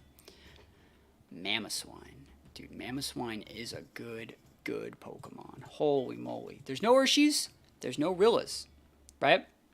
So Mamoswine is just a nice guy. It's getting buffed because there's no Intimidate. From the Oblivious. Thick Fat's still a good ability. It's good Invest. It's good Sash. It's just so strong. 130 attack base. It gets access to like Earth. It's like an Ice type Garchomp. It's really, really good. I would actually go as far as to put Mamoswine at least in the A tier. I don't know if it's like S tier viable yet. Because if you take a look at the Pokemon in the S tier, they are quite literally like the best Pokemon at what they do. The best Intimidator, the best Fake Out user, the best Trick Room Sitter, the best Redirector, you know, stuff like that. You say best ground attacker in the format. I think Garchomp is still the best ground attacker format. But that being said, Mamoswine checks Garchomp. But what that really means is Mamoswine forces Garchomp to Terra. And if Mamoswine forces Garchomp to Terra to block an Ice attack, Garchomp might go Steel. And if it goes Steel and then uses a Terra Blast in the Mamoswine dies, yes, Garchomp is now a Steel Terra, but like in reality, like now you're down your Mamoswine and that was your Garchomp check, and now like you lose. So it's kind of hard to say. Like I think that like Mamoswine's amazing. It forces your opponent to dictate a lot of resources, but it is also very overexposed at the same time when it does it. So that's why it's not as fast as Garchomp either. That's why it's not as high rated. Probopass. I fought against someone today on ladder while recording a YouTube video that used Probopass. And then their trainer icon, when you get into the battle, was a Probopass. It gets Magnapole, which isn't that great in this format. I'd say Sturdy's probably the best. I beat that person, so I didn't get to do that much. But it gets, like, decent special attacks. It gets, like, Earth Powers. It gets Power Gems. It gets Flash Cannons. It gets Body Press still. It's a decent mon, but it doesn't actually bring anything to the table that, like, other mons don't. In terms of, like, Iron Defense Body Press, like, Bronze Link 1,000 times better. It just doesn't really bring anything. It doesn't have any support moves. I don't think that, like, no other mons really get. It's mostly, like, a weird attacking mon that, yeah, like, it doesn't get, like, Trick Room. It gets Taunt, right? It gets Volt Switch. It gets Wide Guard. I guess, like, Wide Guard's kind of cool, but, like, not worth. Not worth, in my opinion. Hisuian and Lilligant. We talked about that already. Hisuian and Lilligant. I would put Hisuian and Lilligant in the B tier with the other Chlorophyll mons, just because it does require Sun, and Ninetales is capped. It can only be like so good because it outspeeds all the other weather users like Politoed. So, well, all the rain users like Politoed. So you can't really weed Ninetales, and if you can't weed the Ninetales, you're weeding with something and Lilligant and then like swapping into Ninetales, and if they don't weed Politoed, if they do weed Politoed, you're still like at the mercy of your opponent. You're still kind of reacting to what they're doing with a very aggressive team, which is never a good look.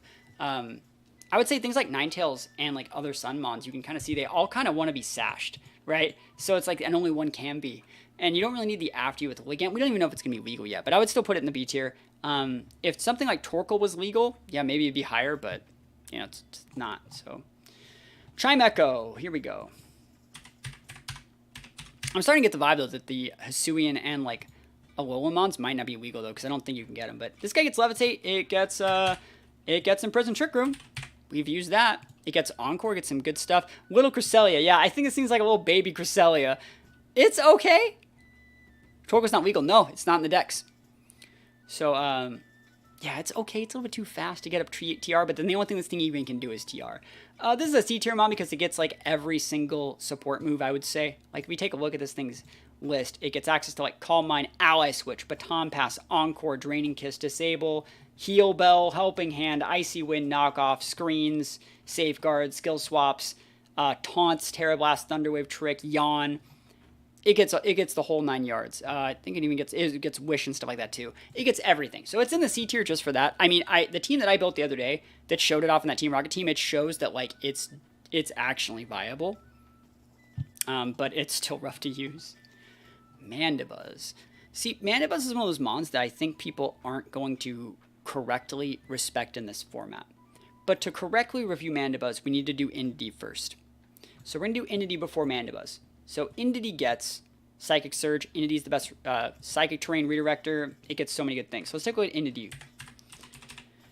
I think Indeedee is still really, really good. Obviously, it gets Psychic Surge, it gets Follow Me. You can use it as an Imprison Trick Room mon. For those of you guys that want to know, you can actually get Indeedee with Trick Room now without doing a raid. They fixed it. You just go and teach Indeedee Trick Room by a TR. It will learn it. They patched that when they added the DLC. So even your old Indeedees that you've transferred over can now get Trick Room, right? It's good. But yeah, it gets like Dazzling Gleam, Psychics, Hyper Voice, all these things. Indeedee's absolutely amazing. It's the best redirection mon. It's the only mon that can get both Follow Me and Trick Room, I think. So you have to really respect, is it clicking Follow Me, is it clicking Trick Room? There's a 50-50. And it's just really, really good stats.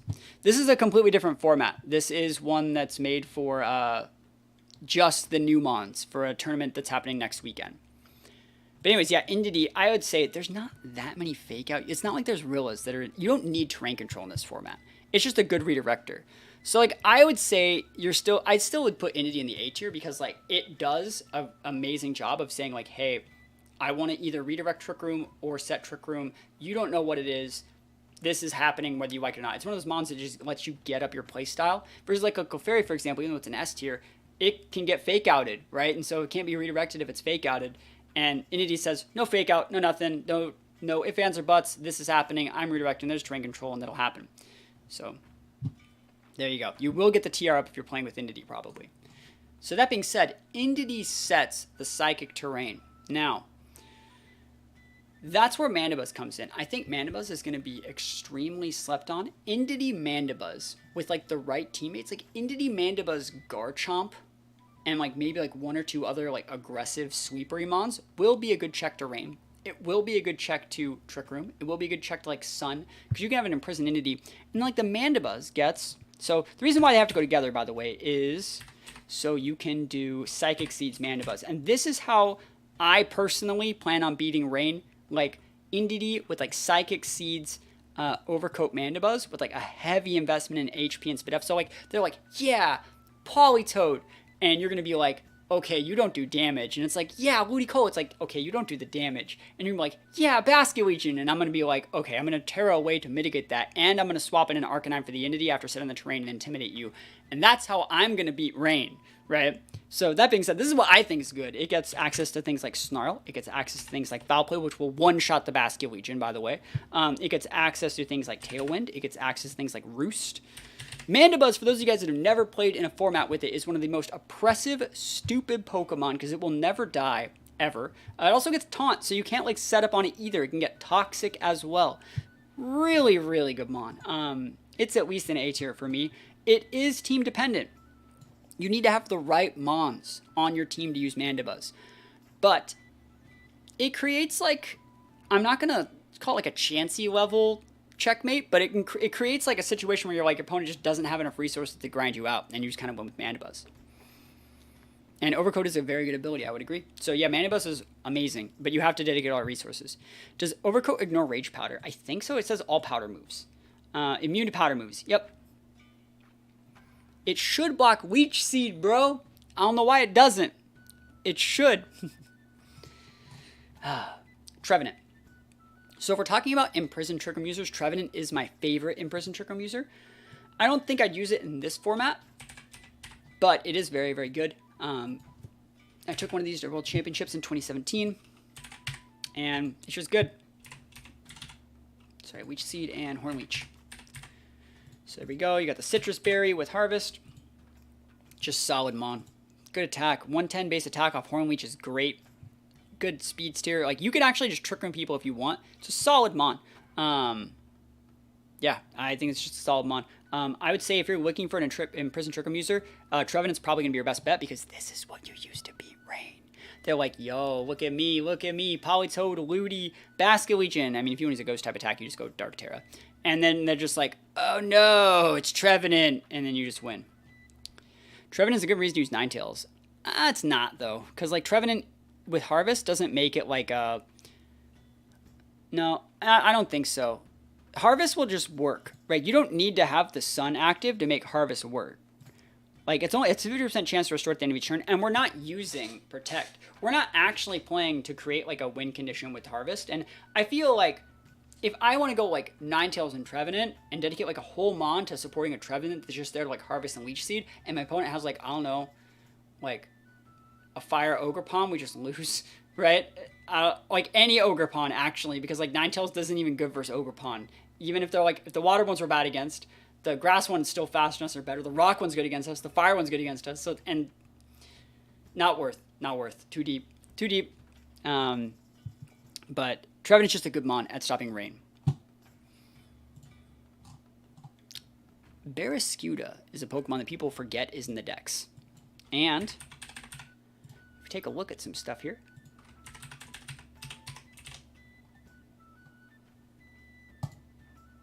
Take a look at this damage calculator here. So Baraskewda is actually the fastest mon that I forgot it was here. Not forgot, but you know.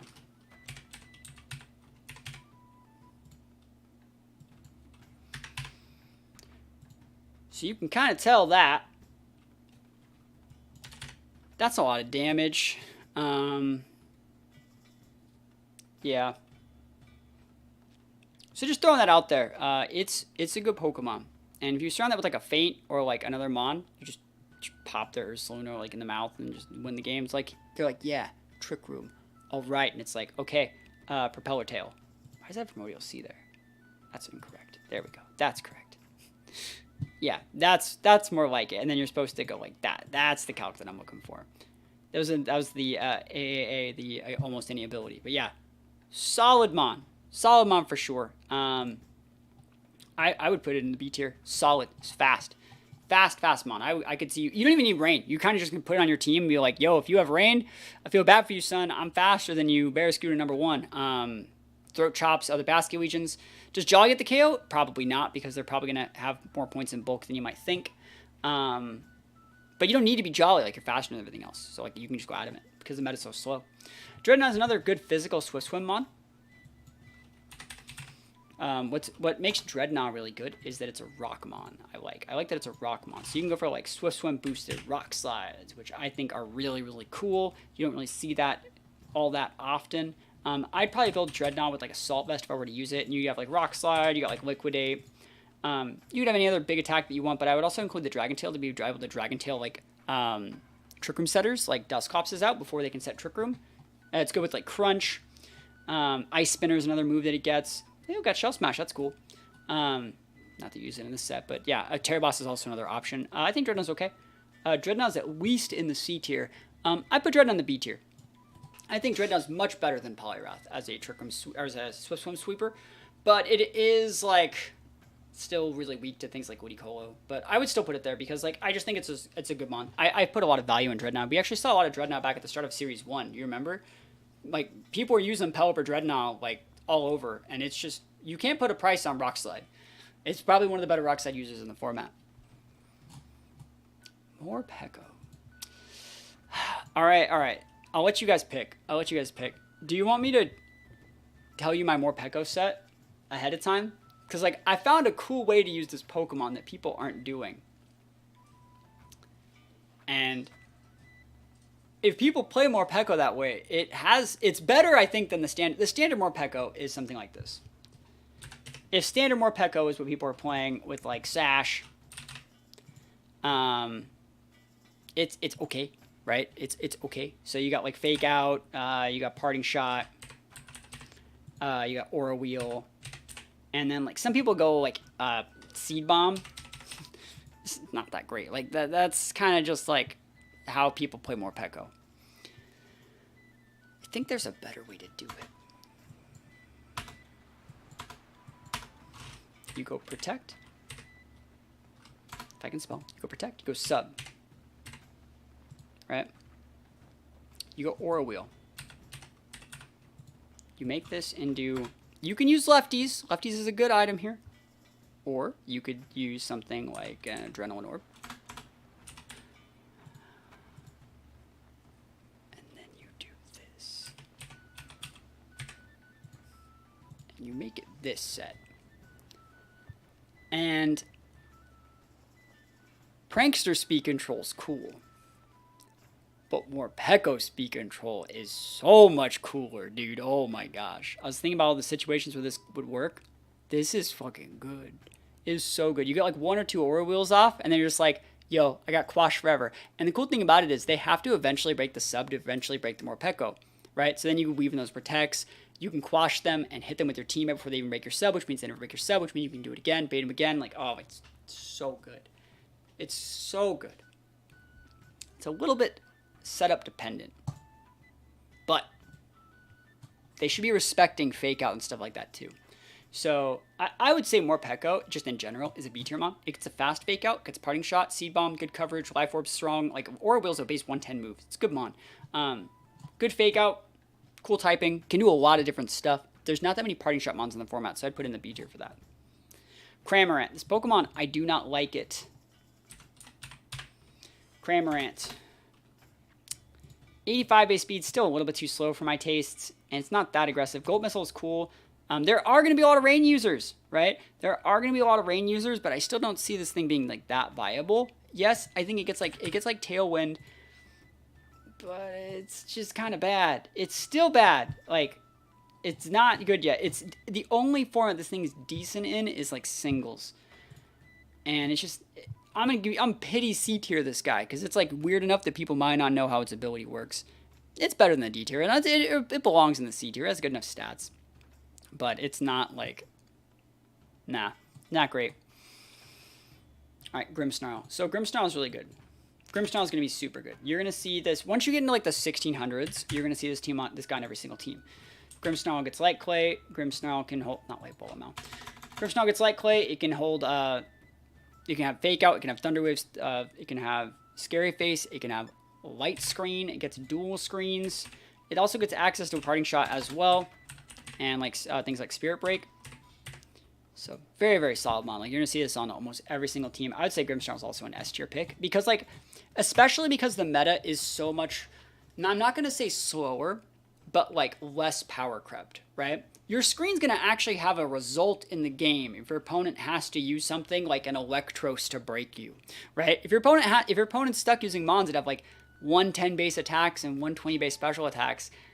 From their base actual attack stat, like Gyarados and Mamoswines, as opposed to like Urshifus and Groudons and Zacians and shit. Grimmsnarl's the reflex and light screens will be valuable. You'll be able to set those screens, Parting Shot, come back out, weave in the Spirit Breaks, and Grimmsnarl's just gonna be a really pesky Pokemon that always has the. You have to always respect its access for Fake Out, respect its access for Thunder Wave and Scary Face. Very, very solid mon. You're gonna see it basically everywhere, and it's a great mon in this format. Pikachu. I decided to include it. I did. It gets Fake Out. Pikachu gets one thing worth respecting. It gets a Light Ball, which doubles its attack and special attack. Obviously, Lightning Rod would be the better ability on this guy. It gets Volt Tackle. And that's all that it gets. It's a 120 base physical move. You could pop something, but 90's not really fast enough. We already talked about how, like, Electric's not that great. So, Pikachu, it put in the C tier because it gets a 90 base speed, which is better than almost everything in this tier. And it gets Fake Out, which is better than almost everything in this tier. It gets Encore, which is better than everything in this tier. It gets Surf. Like you see, like Pikachu gets enough. Just enough to even be mentioned. But it's there. And let's go to Flapple. Flapple gets Ripen, which is bad. Gluttony's bad. Hustle, which is good. Flapple with like Life Orb and like Grav Apple are kind of like what you see. You're not really ever going to use Gravity with these guys. 110 base off Hustle's really strong. So like Grav Apple, Outrage, it's a strong mon. It used to get access to Dual Wing Beat. Does it still get it? It does. That's cool. Good for Flapple. Keeping Dual Wing Beat and then like Dragon Dance. And actually in this format, it's actually like fast enough to make Dragon Dance work. So if there was ever any time that Flapple would be usable, it'd be here because like they're not seeing like Flutters or Shimpows. A +1 Dragon Dance lets it outspeed most of the format. That being said, am I going to put it in the B tier? I will not. It's so matchup. It takes so much babysitting. It's just a C tier mon. It's even if you win with Flapple, all Flapple did was like confuse your opponent. You'd be like, what the fuck is this? you're better off with like a Sashmon. You're better off with like, even Flapple could be built as a Sashmon, but then you'd be taking away resources from other Pokemon if you actually need them to win. So it's not one of those mons that's like absolutely like crazy, amazing good. It might get like 1 KO, trade like 1 for 1, but can you really ask it for much more? I don't think so. Alolan Raichu's cool. It's similar to the regular Raichu, but it gets Electric Surge. Not Electric Surge, that'd be busted. It gets Surge Surfer, which doubles its speed in the Electric Terrain, which there are no setters. And the only real other difference is it gets access to like Psychic, which it stabs. It's okay. I've used it in teams without any sort of terrain. You have to manually cast Electric Terrain. That's not good enough. Raichu's in the B tier. Alolan Raichu's in the C tier. It still gets this. It's basically just like a really bad Pikachu with Psychic, with Stab Psychic.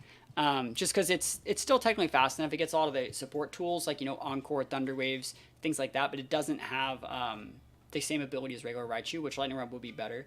And Surge Surfer is just too hard to activate in this format. I'm taking a sip of my coffee.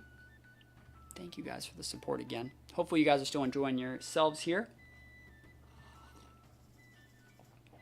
What mons are left that you guys are excited to see me go over? What mons are left? We're getting through most of them. Most of the mons are viable, you know?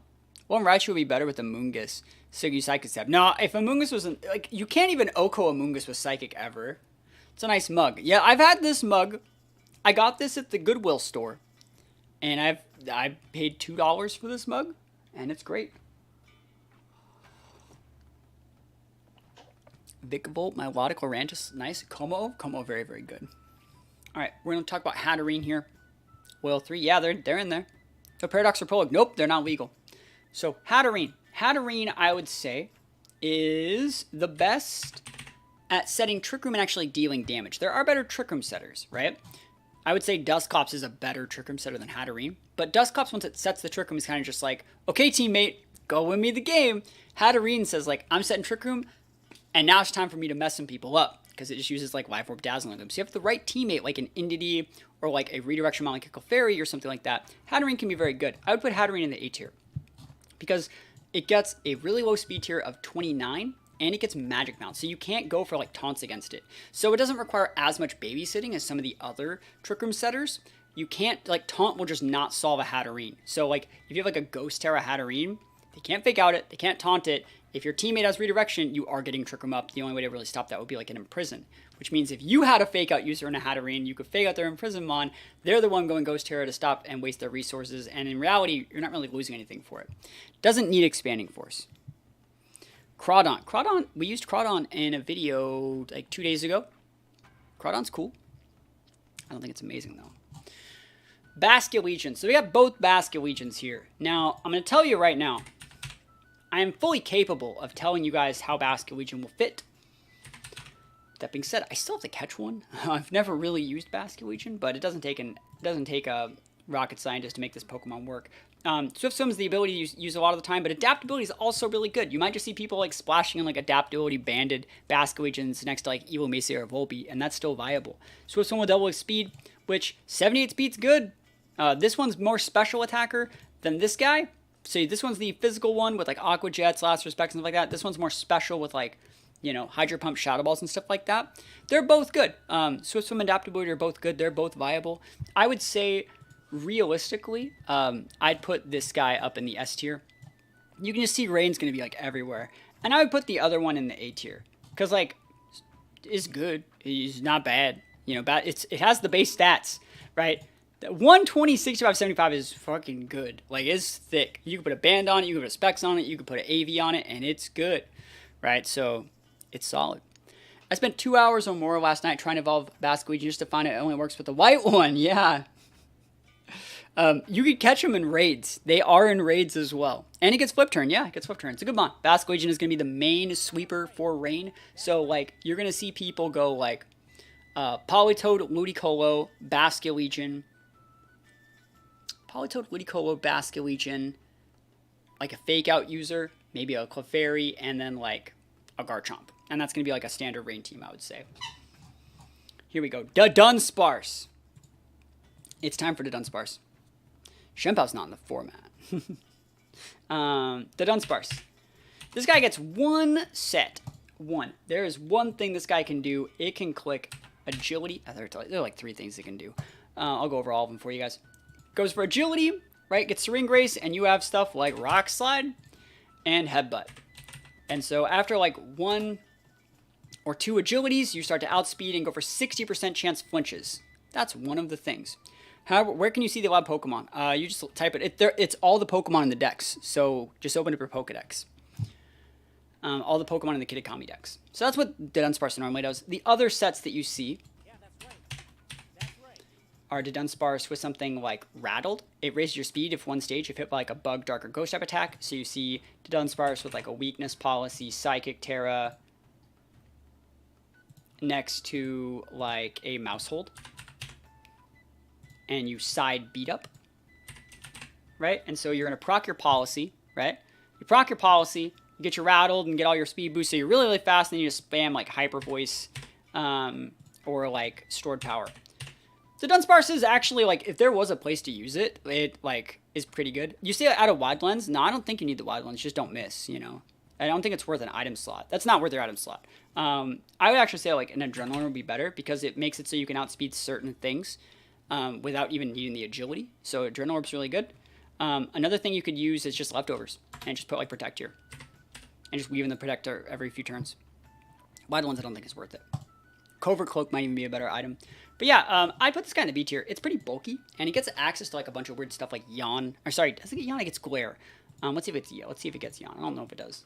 It does. Yo, Dunsparce busted. You use this guy. Even Eviolite Dunsparce works. I have official circuit points earned at premium like Pokemon tournaments with Dunsparce. No one else has them. I'm the only one in the whole world with these things. It's usable. It never needed an evolution. Eviolite Dunsparce is good. The Dunsparce is good. They're actually viable Pokemon. I might use the Dunsparce. It actually sounds like kind of fun. People would be sleeping on it for sure. It's slow enough to work in Trick Room too. We could work in this format. It's like, I looked at all these Pokemon in the C tier, I was like, the Dunsparce is better than them. So it's good. Lurantis. Lurantis loses a lot of tools in this format. Now we talked about... well, first of all, let's talk about Contrary. It's going to give it an attack... Sorry, it's going to give it a raise stat every time it would have one lowered. So, what it used to do was use Superpower, right? Oh, they got Superpower back? Didn't they take this away? Didn't they take this away? I thought they took this away. I could have swore they took that away. And we're in Reg E right here. If they gave it back... It wasn't close combat. It was superpower. Hey, if they give it back superpower, we're moving and grooving. It's okay now. If you take away superpower, it has to use special attacks like Leaf Storm, which is not as good. Because you want to get the defense boost. So it would lower your attack and your defense, which means you could build a set like this, set up a Trick Room, and then it just raises your attack and defense super high, and then you're really, really good. If it works, the Pokemon's a little bit better. If it doesn't work, it's pretty shit. It's an okay mon. It's okay.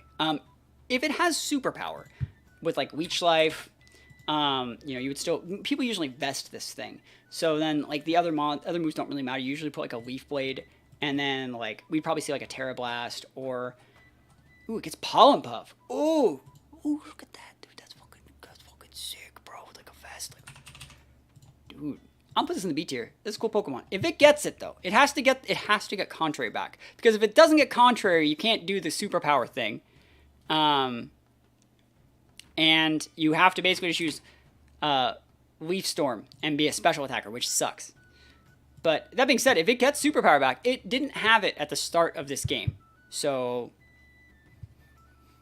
take that as you will. Lurantis B tier.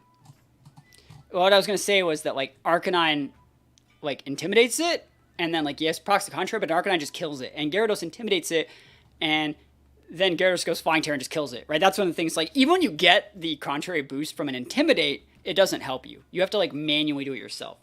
And similar to, like, Ursaluna, like the Flame Orb Guts one, it's one of those mons that really benefits from being on a Trick Room team because it's so slow, right? It's a 55 base speed. 45, sorry. But, how would I word this?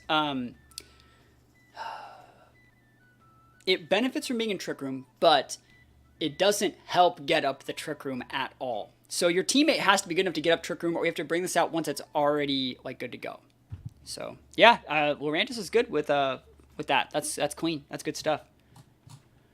Noivern. I think it's worth including Noivern because it gets stuff that a lot of other mons don't get. It has an above average speed tier of 123. It's way higher than most mons get. It's obviously built Sash. We're talking about the value of Frisk already. Even Telepathy and Infiltrator are both good. But this guy gets Tailwind, but it also gets Taunt.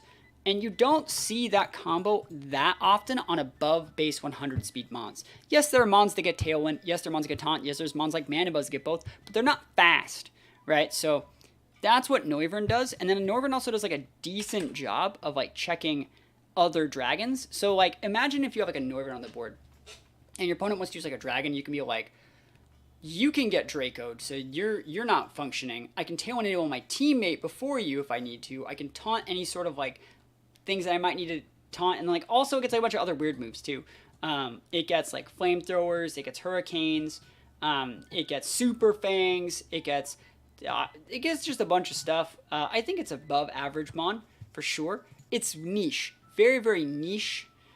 That being said, it's definitely like a C tier niche. It's not like a V tier niche. I don't think it's a V tier niche. There's a lot of mons in here that probably shouldn't be up here, but they are, and the Noivern's not one of them. It's C tier. It would be near the like top of the C tier. But, like, I'd rather use a Noivern than a Weezing in this format. I'd throw that out there. But it does require your Sash or your Orb, in my opinion. And it's a big resource to invest. Goodra, huh? Goodra Hisui. We don't know if it's going to really be legal, but Sap, Sipper, Shell Armor, and Goo are all really good abilities on this guy. This guy normally goes, like, Life Dew. It goes, like, Iron... sorry, not Iron Defense. It was, like, Shelter, right? I can't type. Shelter here, and then it goes like Heavy Slam and Body Press. Now, this is not going to be as good in the Kitakami Prologue because there's no Flutter in this format. You know what this does to a Politoed? Not much. You know what it does to a Basket Legion? Even less. I would say against Rain, this is a pretty bad mon, and so you'd have to see different ways of playing Goodra. Ways that use more special attacks. So instead of Heavy Slam, you'd start actually seeing the Flash Cannon. You'd start actually seeing like Draco Meteor. Start actually seeing some big special attacks. Because it has a 110 base special attack that it could use in those situations. So it's not bad.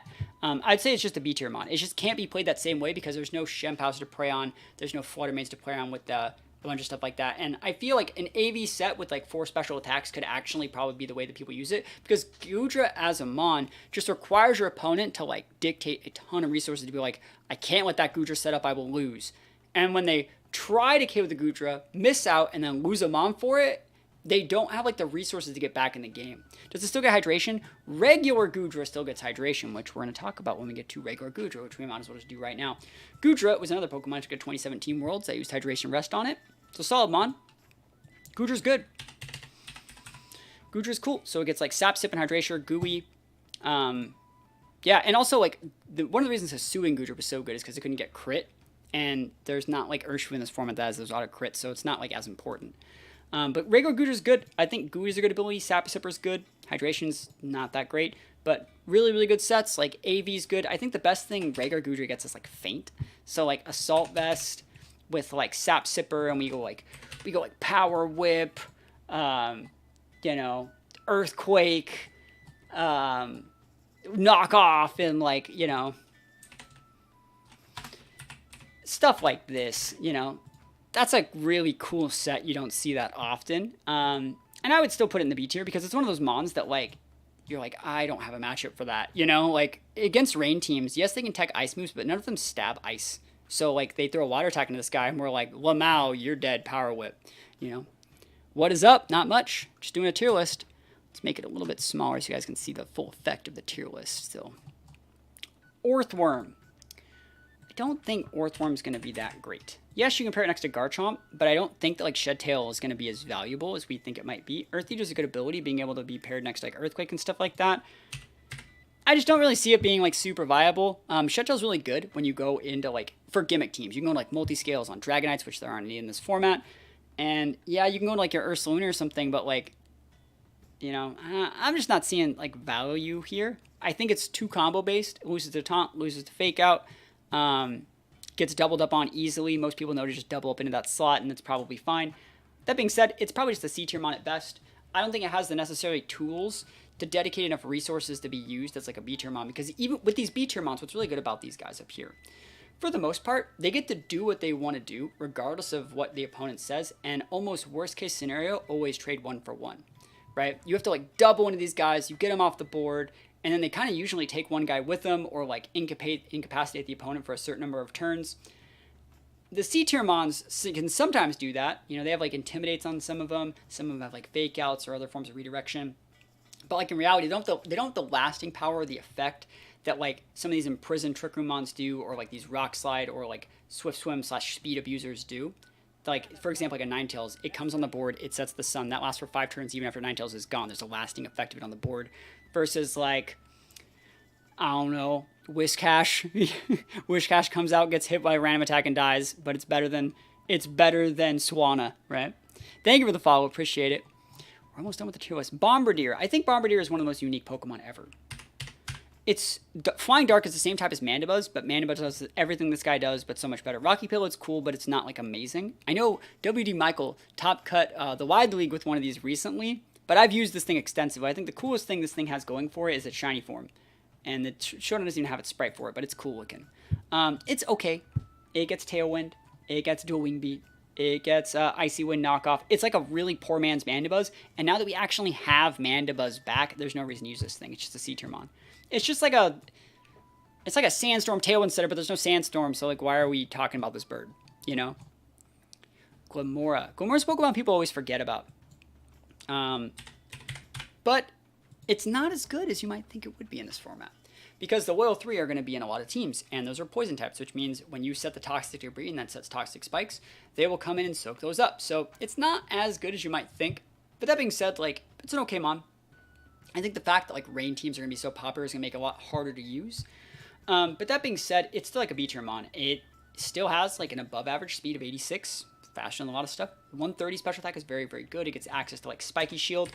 I would say if we were to compare like Glimmora from like, you know, Series 1 or Series 2, that was definitely like an A tier pick because it was really good at like elongating the games. But like, look at like most of the mons in this format. There are so many good toxic mons that are running around here, or mons that we don't, or like levitators or flyers, they don't really have to care that much about spikes, but they're not really weak to anything Glimmora has, so they can like really do a good job of pinning them. So I just think Glimmora is like not, especially as we get like a little bit more down the list, we're not going to care as much about Glimmora. So let's see, Toedscruel. I'm going to answer this question once. I'm going to do this once. So people are saying, that's it. Did you know that you could use Toedscruel and you can use Weezing? And then when you use Toedscruel and use Weezing and you use the neutralizing gas, it makes it so Toedscruel's Malignite is disabled and you can go for a fast spore. And you're not wrong. You're not wrong. It's a 100 base speed. That's shit. That's garbage. Don't think that this is ever worth doing. Like, what? Why have I had to see the same comment like 60 times? I feel like the amount of hoops that you're jumping through to use a base 100 speed sleep-inducing move, when we already have the tools. You could just go Sableye Amoonguss and go like, skill swap side into your Amoonguss Prankster boosted, give your Amoonguss Prankster, and then immediately go for Prankster Spore, and then always have it. Like, this is shit. Like, Toedscruel as a mon is good. But, like, half the reason it was good is this ability to be able to sport things like Goldangos in Series 1. Like, this ability is fine. Like, this thing's cool because it gets Spore and Trick Room, and that's fucking awesome. It gets some really good moves. I like this mon. Yeah, it's still, Toad still goes last because it's speed set at the start. Like, you're starting to see there's so many bad things about it. I'm just trying to help you guys out here. So if this is an idea that came to your head, good job thinking outside the box. Just got to redo the assignment a little bit. So, that being said, this Pokemon's still cool. Base 100 speed, the way to actually play this guy is to just not use those moves and have, like, special attacks. So, you go, like, Leaf Storm, Earth Power, maybe, like, Sash or Orbit, like, Flash Cannon. You just do all damage, right? Base 100 speed mon, it's not bad. It's not bad at all. C tier for sure. Just because, like, it is weird. It does get, though. People forget that. So, just to be on the lookout. Be on the lookout. It's a cool mon. More people should use this thing. It's cool. People do not have their Toedscruel calcs mastered yet, but if you master them, you can do cool stuff too. There's nothing ranked in the tiers, right? Nothing is ranked inside of these tiers. They're just in the tiers. They're all just in the tiers wherever they are. Mousehold. Mousehold's a pretty cool mon. It gets Friend Guard. Second best Friend Guard used in the format behind Clefairy. It gets access to Pop Bomb. It can also be used with like Technician and Pop Bomb and like Wide Lens Pop Bomb and just all those things. This is the #1 partner for Annihilate, which we will see a lot of. Yeah. So realistically, this thing, I would say this is at least an A tier mon. But I think it's going to be an A tier mon. And the reason I'm not putting it in S is because Garchomp is there. And there will be Garchomps. There will be, and they have rough skin, and that's bad. Mouseape will be very dominant, I agree. So I think that Garchomp and the abundance of ghost types will disincentivize. And in reality, just terastallizing into a Ghostmon just invalidates a Mousehold for the most part, especially invalidating like a Follow Me user into a Ghost, just invalidates a mouse from existing. And more than invalidates, it makes the Mouseape like a liability because its teammates now fighting a 1v2 and the mouse can't help at all. So that's just my opinion. Kingambit. I'm not the biggest Kingambit fan, but there are some good Intimidate users in the format like Gyarados and Arcanine that will see play. So obviously Defiant's good, solid mon, it's good in Trick Room. Really good in Trick Room. Really good against Ursaluna. If you just terastallize away, it forces them to overcommit to a ground attack. You go flying, you punch it for a turn, you waste. It's just good. Kingambit's A tier. Talk a little bit more about it right now. In terms of like Trick Room setters, you're pretty much, not setters, sorry, sweepers. You're really pinned on having like an Ursaluna, one of the forms, a Hatterene, and then like maybe one other guy, and then like Kingambit is like your big physical guy that you bring out. 135 attack, 50 speed, slow enough to be able to work. And the thing that disincentivized Kingambit in like Series 1, 2, and 3 was that like all people had to do was just bring in Amoonguss, and Amoonguss, you'd let them set Trick Room, bring in your Amoonguss, and Amoonguss would just spore the Kingambit. And now that's not an option. So, because Amoonguss isn't in the format. So now Kingambit can kind of just like roll people over because it underspeeds a lot of the things. So I would say Kingambit's a easy A tier mon. Annihilate. Annihilate can do a lot of things in a closed team sheet format. More notably than not, it can go with like a Choice Scarf, Final Gambit, right? That's the standard one that, you know, everyone's seen a million times. Has the highest base speed of all the highest base HP of all the Final Gambit mons. You're gonna be able to trade with anything basically. And then from there, you can also just go into like a more lefties set with like Protect, you know, Bulk Up, and then like Drain Punch and Rage Fist. This is going to be what a lot of like the best teams will be using. People still use Annihilate Mousehold today, myself included. I'd put Annihilate easy S tier. You don't even need the mouse. You can just kind of have Ape on your team in a lot of situations, and it forces a lot of respect out of the opponents because they don't know if you're Choice Scarf Final Gambit or if you're just like going to set up bulk ups and win the game. Very, very solid mon. It's probably one of the best Pokemon ever made. Like, that's not a legendary. I really think like just in terms of, you can rank all the Pokemon and Annihilate would still be like up there with all like the pseudo legends. Like, people are still going to be using Annihilate when like Zacian and shit's league. Zacian and Calyrex Shadow will like be legal in the format, and people will still be finding ways to make Annihilate work. It's that good. Now, we're taking a look at both the Ursalunas. Ursaluna numero uno. Ursaluna numero dos. They're both good. They're both good in this format. You're going to need to have one of them on your Trick Room team. This one's a base 50. This one's base 52. Note the Kingambit underspeeds this one on a Trick Room team. So it's actually pretty important to know. You can put like a big fighting attack on Kingambit, just roll this guy over. These guys are really solid. I'd say the special attacker Blood Moon one is going to be a little bit better than the regular one. Hyper Voice is really good. You can build it a lot of different ways. I have a really cool Ursaluna team coming out soon when I finally catch mine for this one. I think it's a really cool Pokemon. You know, I'm not the biggest fan of this mon. Just because I think that like Flame Orb Guts is really passive, and I'm not that big of a fan. But I like this one a lot. This is a great Pokemon. Really good stat line. 113, 120, 65. That's that good shit. You know, that's what we want to see. So both really good mons. I would put Blood Moon in S, and I'd put regular in A. And the reason why is, first of all, I don't like this one as much, and this one can get Intimidate cycled a little bit easier. And yeah, there's a lot of ghost types. The Mind's Eye ability on the Blood Moon invalidates all of like, you can still hit ghosts, right? So you can hit those Glalie, bro, the evasiveness. But yeah, yeah, I'm not a big fan of the regular Ursaluna. You can, like I said, you can Intimidate, Cycle it. Both these are weak to Rain, but these are going to be the main way that like Trick Room teams close out each other. That you might actually start to see people like imprison, like for Indeedee, for example, what I was doing was I made my Indeedee have like Imprison, Trick Room, Hyper Voice, so I imprisoned the Hyper Voice on other Ursalunas when I used Imprison, Trick Room, Indeedee. And it's really, really nice. So, yeah, there's no... Yeah, a lot of the Trick Room setters, you'd have to use Bronzong next to, like, regular Ursaluna. It's just... At that point, it gets harder and harder to set up the Trick Room. Okay, we have, like, 15 more left. Whew. I am tired. This takes a while, man. This is a lot of work. So, let's do the Ogerpons last. Let's save the best for last, because I feel like they're going to be all worth talking about at the end. Let's do my Milotic first. So Milotic gets Marvel Scale or Competitive or Cute Charm. Most people like to use Competitive. This is the ability that gives it a +2 special attack boost anytime any of its stats are lowered. And realistically, it's a good mon. Milotic's good. It's good in rain. It's good against rain. It's good against sun. It's good against a lot of things. This is a much better format for Milotic than Regulation E is, because there's no Rillaboom, right? And so I actually think Milotic is going to be pretty good. It's a good check to both Gyarados and Arcanine. So it's a stretch to put it up here. It is. It's a stretch. But this is the only time I'm going to put it this high. So... yeah, that being said, so what Milotic actually likes to do...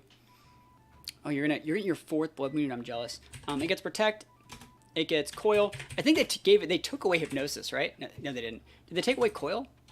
They took away one of its moves, I thought. No, they didn't. So it still has Coil Hypnosis. That's what it does. It does this, right? They took away Muddy Water. That's what it was. They took away the Degeneracy. So it has to use, like, oh, what is that freaking move? Chilling Water. Yeah. But that's kind of what it does. Yeah, it was Muddy Water, but that's fine. That's how most people play it. Other ways that you can play it, the way that I like to play it is more like Protect, Lefties or Citrus, and then you go like Recover and become like an immovable object, and I just like Icy Wind and then like a water attack. So Chilling Water or Hydro. Probably have the Hydro. That's how I'd play it probably. Good mon though. I think this is probably the best that it's going to be for a while. Can you get more than one bloom per game? I think you can only get one. I think that Sega's probably just resetting the game a lot. In what scenarios do you go for Marvel Scale? You only go for Marvel Scale if you are bad. I went for Marvel Scale on my team that used Rest because that's a status condition. So if you plan on having a status condition, like using Sleep Talk, then yeah, you can use Marvel Scale. But like, Marvel Scale is better in singles, but it's not by much. So let's see, Carbink. Carbink's definitely worth using. So Carbink gets Sturdy and Clear Body. What's really cool about Carbink is it gets Trick Room, right? That's the thing that this guy gets, and you're not really expecting a Fairy Rock type to use it. And then it also gets, what is that move that it gets? It's like the defense swap move. What was it called? I don't even fucking remember, dude. I'm so tired. Guard Split, there it is. Yeah, so that's what Carbink gets. But it's not that great. Trick Room is weird on this guy. It's hard to get Carbink off the board. And then from there, it gets like Iron Defense, Body Press. I've used Carbink sets that look like this and actually gotten like a lot of wins. People just don't really know that it gets all these things. Then they're like, oh, fuck, that's really good. So yeah, I would say Carbink is at least a C tier mon. Weird Trick Room setter, weird Iron Defense Body Press mon. It's super thick too. So like, it's good. But it's just a really, really weird mon that you don't really see all that often. I don't think it's going to be that great in a format dominated by rain, but, especially because its best win condition is like Body Press and they have Basket Legion, but it is what it is. Rock Fairy is a weird type. It's just a weird mon. Dipplin, the dragon guy. So, this guy's weird. Ability to get Super Sweet Syrup or Sticky Hold. I've actually seen people talking about using Sticky Hold on this guy to make it so when you do the Eviolite, which for some reason works on this thing, apparently it's getting another evolution, which means like Eviolite, this thing makes it never die. I don't know why we're not seeing this everywhere, because this is actually like, this is the stupidest thing. This thing will never die if you use it correctly. What's unlike Clefairy and Dusclops, it just gets recover, bro. Like, it doesn't have to die. It can just live forever. But I've seen people using Sticky Hold on it, so you don't have to get knockoffed. I think that's like really, really cool. But Super Sweet Syrup's really good. You can only use it once per battle, but it lowers the evasiveness of your opponents by 1 stage. It's a cool mon. Gets access to... What is that move? Oh, what is that move that he gets? The Syrup move, right? I can't even find it. Syrup Bomb. So 60 base power. Their target's lower speed 1 stage here every single turn. It's okay. That's okay. I think it's still too slow. If I were to play this thing, I'd probably build it much more like... It doesn't get Leech Seed anymore. I'd probably build it like Recover, Pollen Puff. And then like maybe... Some sort of... What special attacks do we get? Maybe like... Giga Drain... And then like Infestation. Yeah, that's probably what I would do. I'd build it like that.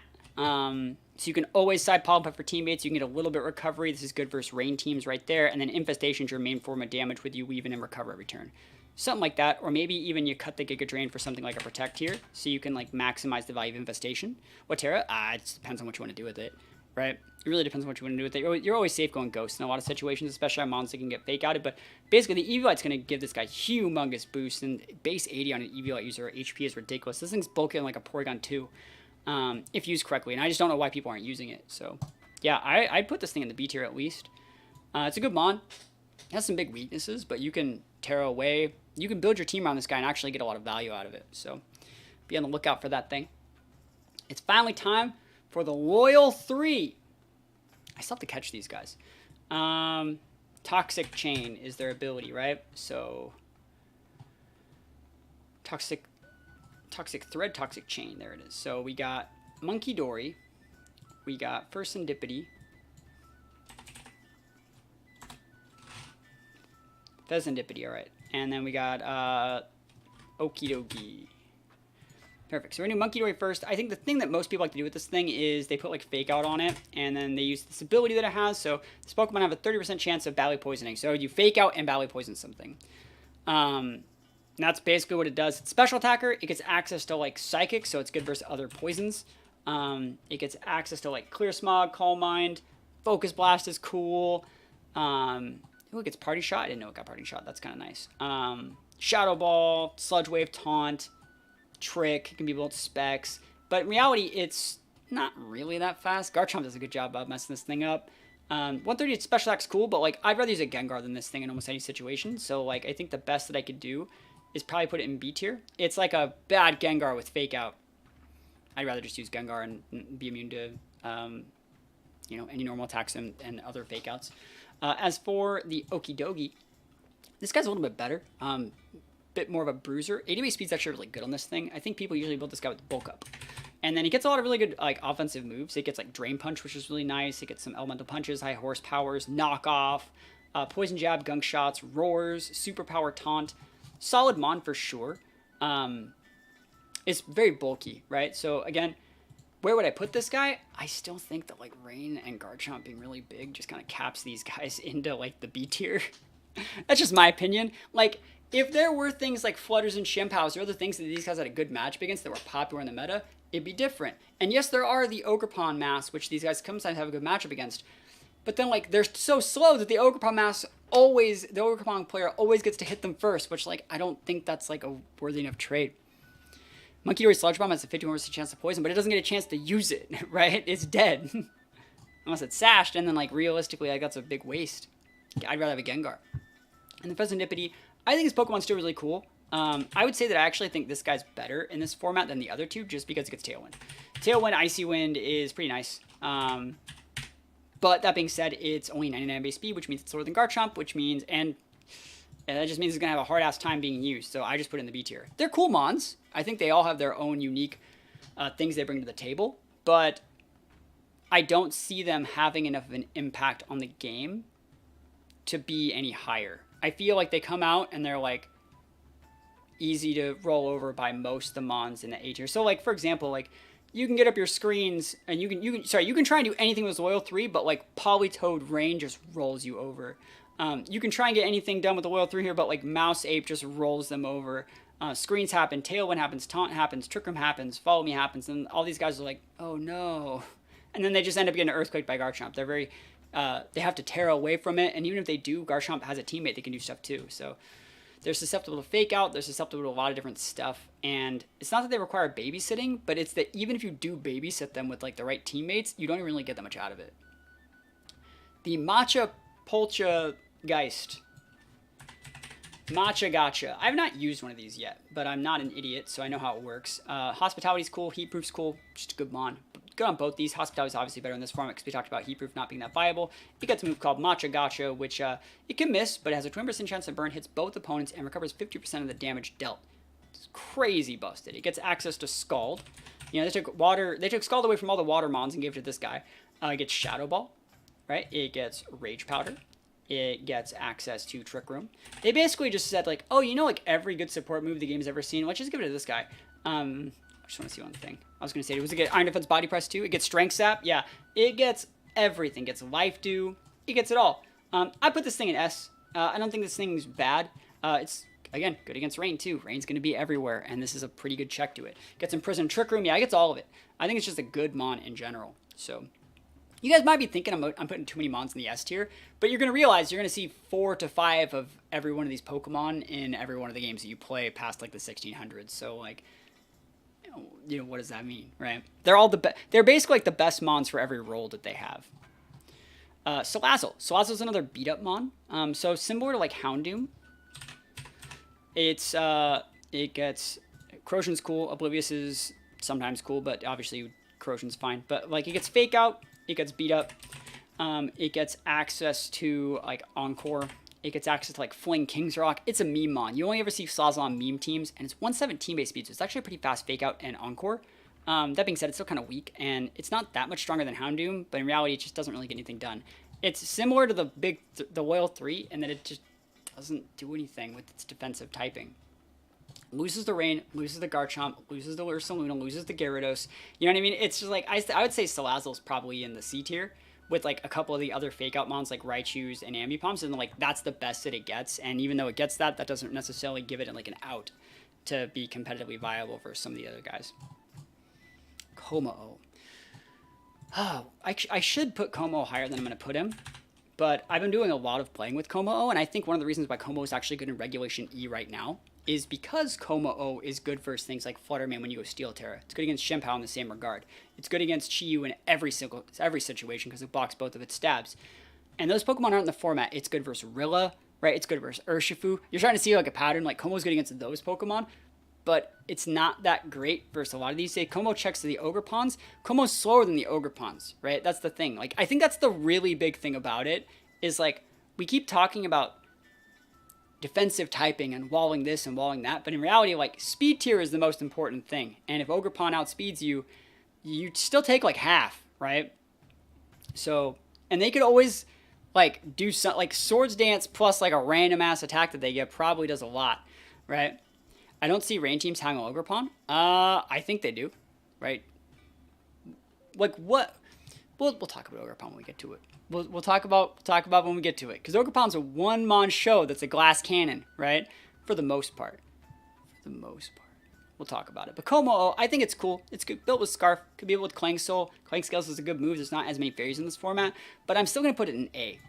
And that's because I feel like it requires a lot of babysitting by the right teammates. And I feel like a lot of these mons in the S tier, like you can Intimidate Cycle if it's physical. You know, Garchomp can bully it out before it gets boosts. It's bad against Trick Room. It's bad against Mouse Ape in some situations. I think it's still good enough to be A tier though, because it's like one of like the best Pokemon in the decks. But it takes like a lot of babysitting. Mimikyu, good Trickermon. Mimikyu's good. So Mimikyu with like a Mentor basically says if you have like Mimikyu with a Mentor but like a teammate that has like Fake Out Redirection, you will get up Trick Room. Otherwise, other than getting imprisoned, right? So Mimikyu is like really, really good. If you want to get up that Trick Room, like Mimikyu King Gambit, like there's a reason why Joe UX9 likes these Pokemon. They're just really, really good. They're really, really solid, really consistent. I'd say Mimikyu's at least like an A tier mon because it's really good at doing the exact thing that it does. And if your opponent is running that like hard rain, no imprison, Mimikyu just comes in and says like, okay, Trick Room's up. I win with like King Gambit, Ursaluna, take the L. This is one of the more de facto like aggressive Trick Room mons. So you have the Hatterene, that's like the aggressive special attacker variant that has Trick Room, and then Mimikyu is like the aggressive physical variant that says like Trick Room, and then I just start sweeping. Where did Empoleon go? Empoleon's not in this because it's not in the it's not in the Kitakami Dex. Oricorio. I'm just gonna loop all the Oricorios into one form. Obviously they are all a little bit different, but like it's fine. They're all a little bit different. They all get Dancer. I don't think there's that many good Quiver Dancers. There's no like Volk. There's no Aqua Step. So like the Dancer ability is really hard to use here. There are Quiver Dance users, but they're far and in between. You gave all Oil 3 Toxic Chain, and the other ability's not worth using. Okidogi's ability is good with Defiant, right? He gets, not Defiant, it's Guard Dog. He basically can't be swapped, and it's like a +1 attack. But that being said, he's still weak against like all the other mons up here, so he still takes the L. This guy gets Toxic Chain, and this thing usually uses Toxic Chain as well. But as for the Oricorios, I would just put those in probably the C tier, because they get enough support moves. They get like Tailwinds. Where's the Okidogi? Okidogi gets Guard Dog, right? It's a +1 attack on the Intimidate. Immune to Intimidate, then +1. So it's like it's basically the same thing. But as for Oricorio, they all get like varying degrees. They still get the Tailwind, right? So they get Tailwind, they get Taunt, they get like Calm Mind, Helping Hand, Icy Wind. They do get Quiver Dance, like so they have options, but like it's not great. To be honest with you. Gonad's dropping the sub. Yo, 11 months. Appreciate it. Do appreciate that. Hope we're having a great day. Lycanroc. Lycanroc's in the Dex, but there's no sand, right? And so we're just including all the Lycanrocs in this form. We might as well just include the Dusk form, which is probably the better one. Not the one with no guard, but the one that has Tough Claws. I'd say it's a C tier mon. There's no sand, right? There's no sand, and it's just a bad sash mon. Let's go to Crawdaunt. Lycanroc just doesn't really cut it in this format. So Crawdaunt gets Hyper Cutter Shell, more adaptability. Most people use adaptability. We used one of these the other day. It was fun. So it gets like Liquidate. It gets Knockoff. And it gets access to like Close Combat, which is actually really cool to see it get like Close Combat. And then like a lot of people go like Aqua Jet. And what's cool about this guy is it gets 55 base speed. So you can actually like barely outspeed Ursalunas and kind of like barely deny Trick Room from your opponent with like an Imprisoned Trick Room team. Or just like keep it out of Trick Room, take them out, and then use it in Trick Room against other teams that don't have Trick Room. It's a pretty unique mon. That being said, we were talking about things that have a hard time with Ogerpon. This guy does. This guy has a hard time with like Fake Outs. I don't even think it's B tier. I still think it's C tier because like it's one of those mons that really wants to succeed in Trick Room but does absolutely no work to like help you get the Trick Room up. And if you get up the Trick Room with all the right teammates and have the resources and then bring out the Crawdaunt, you only have like 1 or 2 moves left in your Trick Room, and then you have a Choice Band mon, which they're going to protect for 1 turn, and then you get 1 turn to use it. They're probably going to mitigate that by switching to something else, and then you're out of Trick Room and you're stuck with a mon that's choice locked into something else. It's cool. It can work, but like your opponent has to be a lot worse than you to actually be taking L's to Crawdaunt, and I don't think that's like the right sort of mon you should be trying to build your team around for like a tournament like this. In singles, it's completely different. Crawdaunt can totally be used in singles, but in doubles, it's pretty exploitable. It's a little bit of a glass cannon in like a Trick Room mode. If you were to compare it to one other mon, it'd be very comparable to Escavalier, but Escavalier has a really good defensive typing and was bulky. This guy's not that bulky. Rabombi. I don't really see Rabombi being that great. It's just not. Like, it gets 124 base speed, which is nice. It gets, you know, Sweet Veil, which is nice, but there's not that many like sleep-inducing moves in this format. It gets access to Tailwind, which is nice. But like realistically, what? Moonblast? I mean, Quiver Dance, Moonblast? I guess you can go like Quiver Dance with this thing next to Oricorio. But like, does that get you anything? Switcheroo's okay? Trick's okay? It's at best a C tier mon. And the only reason I even put it in there is because it's a 124 base speed, and it can outspeed things like Noivern, and it can outspeed a bunch of other random mons by like 1. So that's just my opinion. I think it's like, it's okay, but it's definitely like a Sash mon for sure. And if you were to ask me, would I rather have one of these or a Gengar? I'd almost always rather have a Gengar. And Gengar's not even like an S tier mon. I'd rather have any of the mons in the S tier than one of these on my team. Because they took away, what was that move? They took away an ability. It used to get Speed Swap, which was good. And now that it doesn't have Speed Swap, there's like no reason to use it anymore. Charger Bug's actually kind of nice though. Charger Bug's kind of cool. Charger Bug basically gets Battery, which increases its ally special attacks by 1.3. So if you're playing on the right team, you can use this thing as like a pseudo Chi. You can swap it in and enable like a special attacker to do a ton of damage. Chi at home, that's definitely it. Yeah. I like it a lot. I'm going to put it in the C tier because like there's not as many good special attackers to enable in this format, but it's better than like a lot of the mons down here. It is better than a lot of the mons down here. Anything in the C tier is viable. These guys are the ones that really struggle, but Charge Bug's usable. You'd be mostly enabling like some Rain Sweepers or like an Ursaluna, but at the end of the day, like it's very team dependent. It takes your Eviolite, which you can already see. You should probably be using that on a couple other mons, and then like it gets access to like String Shot and Sticky Web and all those other sorts of speed control, but it's obviously best built on like a Trick Room team with like Ursaluna, so it's like really counterproductive in that regard for this format specifically. Grumpig's kind of weird. Grumpig, the best thing it gets, right? It gets Thick Fat, which is cool. It is cool. Immune to Intimidate, that's cool, but Thick Fat's the best thing it gets, and it gets Yawn, right? Oh, it doesn't even get Yawn. I think it's the second or third time I've thought that it gets Yawn. I guess it gets Trick Room, it gets Encore, it gets Earth Power. I'm trying to think of anything this guy gets. It gets Taunt. Whirlwind, huh? That's unique. I didn't know it got that. That's cool. Yeah, that's right. Screens. Yeah.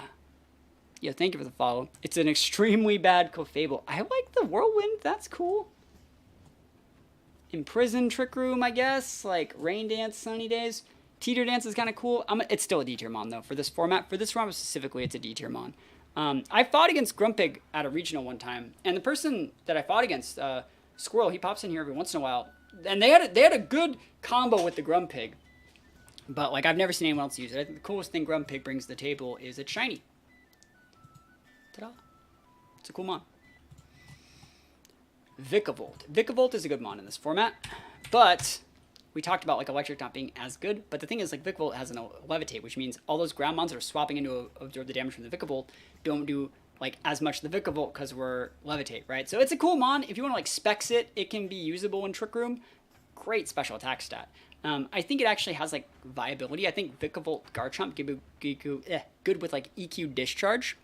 So like I'm gonna put it. God, is this? Am I really gonna justify this? I am. I think Vikavolt is usable because it has the bulk to be able to bulk out things like Basket Weeges if you pair it with Intimidates. It can bulk out a lot of these things. Big bug buzz against a bunch of these guys, and it functions a good enough speed tier. Like this is the main thing that I'd be using to sweep with in Trick Room next to my Ursaluna. So like I'd have like 2 Trick Room setters, a Redirection Mon, like a King Gambit, like a Vikavolt, you know, and then like an Ursaluna. That's the kind of like the set that I'd be going for. It might be too optimistic to put it in the B tier. It's probably more realistic as a C tier because it doesn't really do that much to help get up the Trick Room. But I do think that it has viability, and I think that it, in terms of like being able to still punish like things like Garchomp. So like Garchomp comes in, blocks the EQ Discharge or whatever, and you can just like switch over to another special attack that does a lot to it and still actually get some value out of it. Vikavolt's viable enough. Mudsdale. Yo, everyone forgot Mudsdale was even in the game, I swear. I swear, everyone forgot Mudsdale. Mudsdale gets some good moves, or good abilities. It gets Own Tempo, which is immune to Intimidate. It gets Stamina, which raises its defense every time it gets hit by a move, so you can pair it next to like beat-ups and stuff like that. That's good. Immune to Focus is also good. Immune to Intimidate, can't be flinched. All good. People like to pair it with like Own Tempo and, what is it? It's like Swagger stats with Grim. So like you see that every once in a while. I think that Mudsdale is a perfect example of like power creep. This is what Annihilate used to be. This is what Annihilate used to be. If anyone wants to use Mudsdale, they're so freaking cool. But like in reality, it doesn't really do that much. It's best on Trick Room teams, but like it can't really do the work to get up the Trick Room, and it doesn't really help get up the Trick Room. That being said, I think it's at least a C tier mon. If you ignore it for long enough and the stamina boosts pop off, you do lose to like Body Press and you can never KO it. But like, yeah, oof. Yeah, see, like, yeah, the King Gambit, Vikavolt, Inity, Hatterene, Blood Moon, Ursaluna, and Scarfing Up sounds like a good team. Yep. Why can't I teach Icicle Crash and Mammoth Swine? I think it's an egg move, so you got to go Mirror Herb it. All right, we got Volbeat. Volbeat, very similar to Illumise, is S tier, and it's even, I would say it's just as good, if not better, because it can Baton Pass Tail Glow, right? Baton Pass Tail Glow. So they still get like the Tailwind Encores, stuff like that, but then this guy gets Tail Glow, right? And raises user special attack by 3. It's so good, and you want to Baton Pass it behind like a sub, right? That's what you want to do with this guy. But then also, you can just be like, yo, what if I just like use Tail Glow and then just started like winning the game, right? It's, hey, I'm not even wrong. I'm not. You just, they're dead. Just put some points in here and then kill people. It's good. I think it's still an S tier mon though. Prankster Tailwind's really good. Both have their viability. I would say that Ilumise is probably better, but Baton Pass is cool, and it's one of the only mons that can really use it correctly.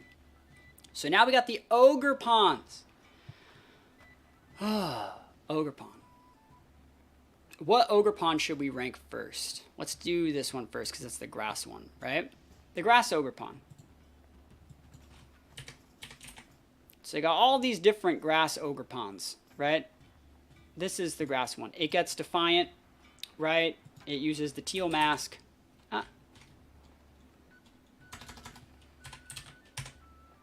I mean, you know what I mean. It doesn't even... Actually, this one's the one that can use an item, right? It can use any item. This guy's usually built with Sash, right? Sorry. This guy's usually built Sash, and then they go like Spiky Shield, right? And then they have like the...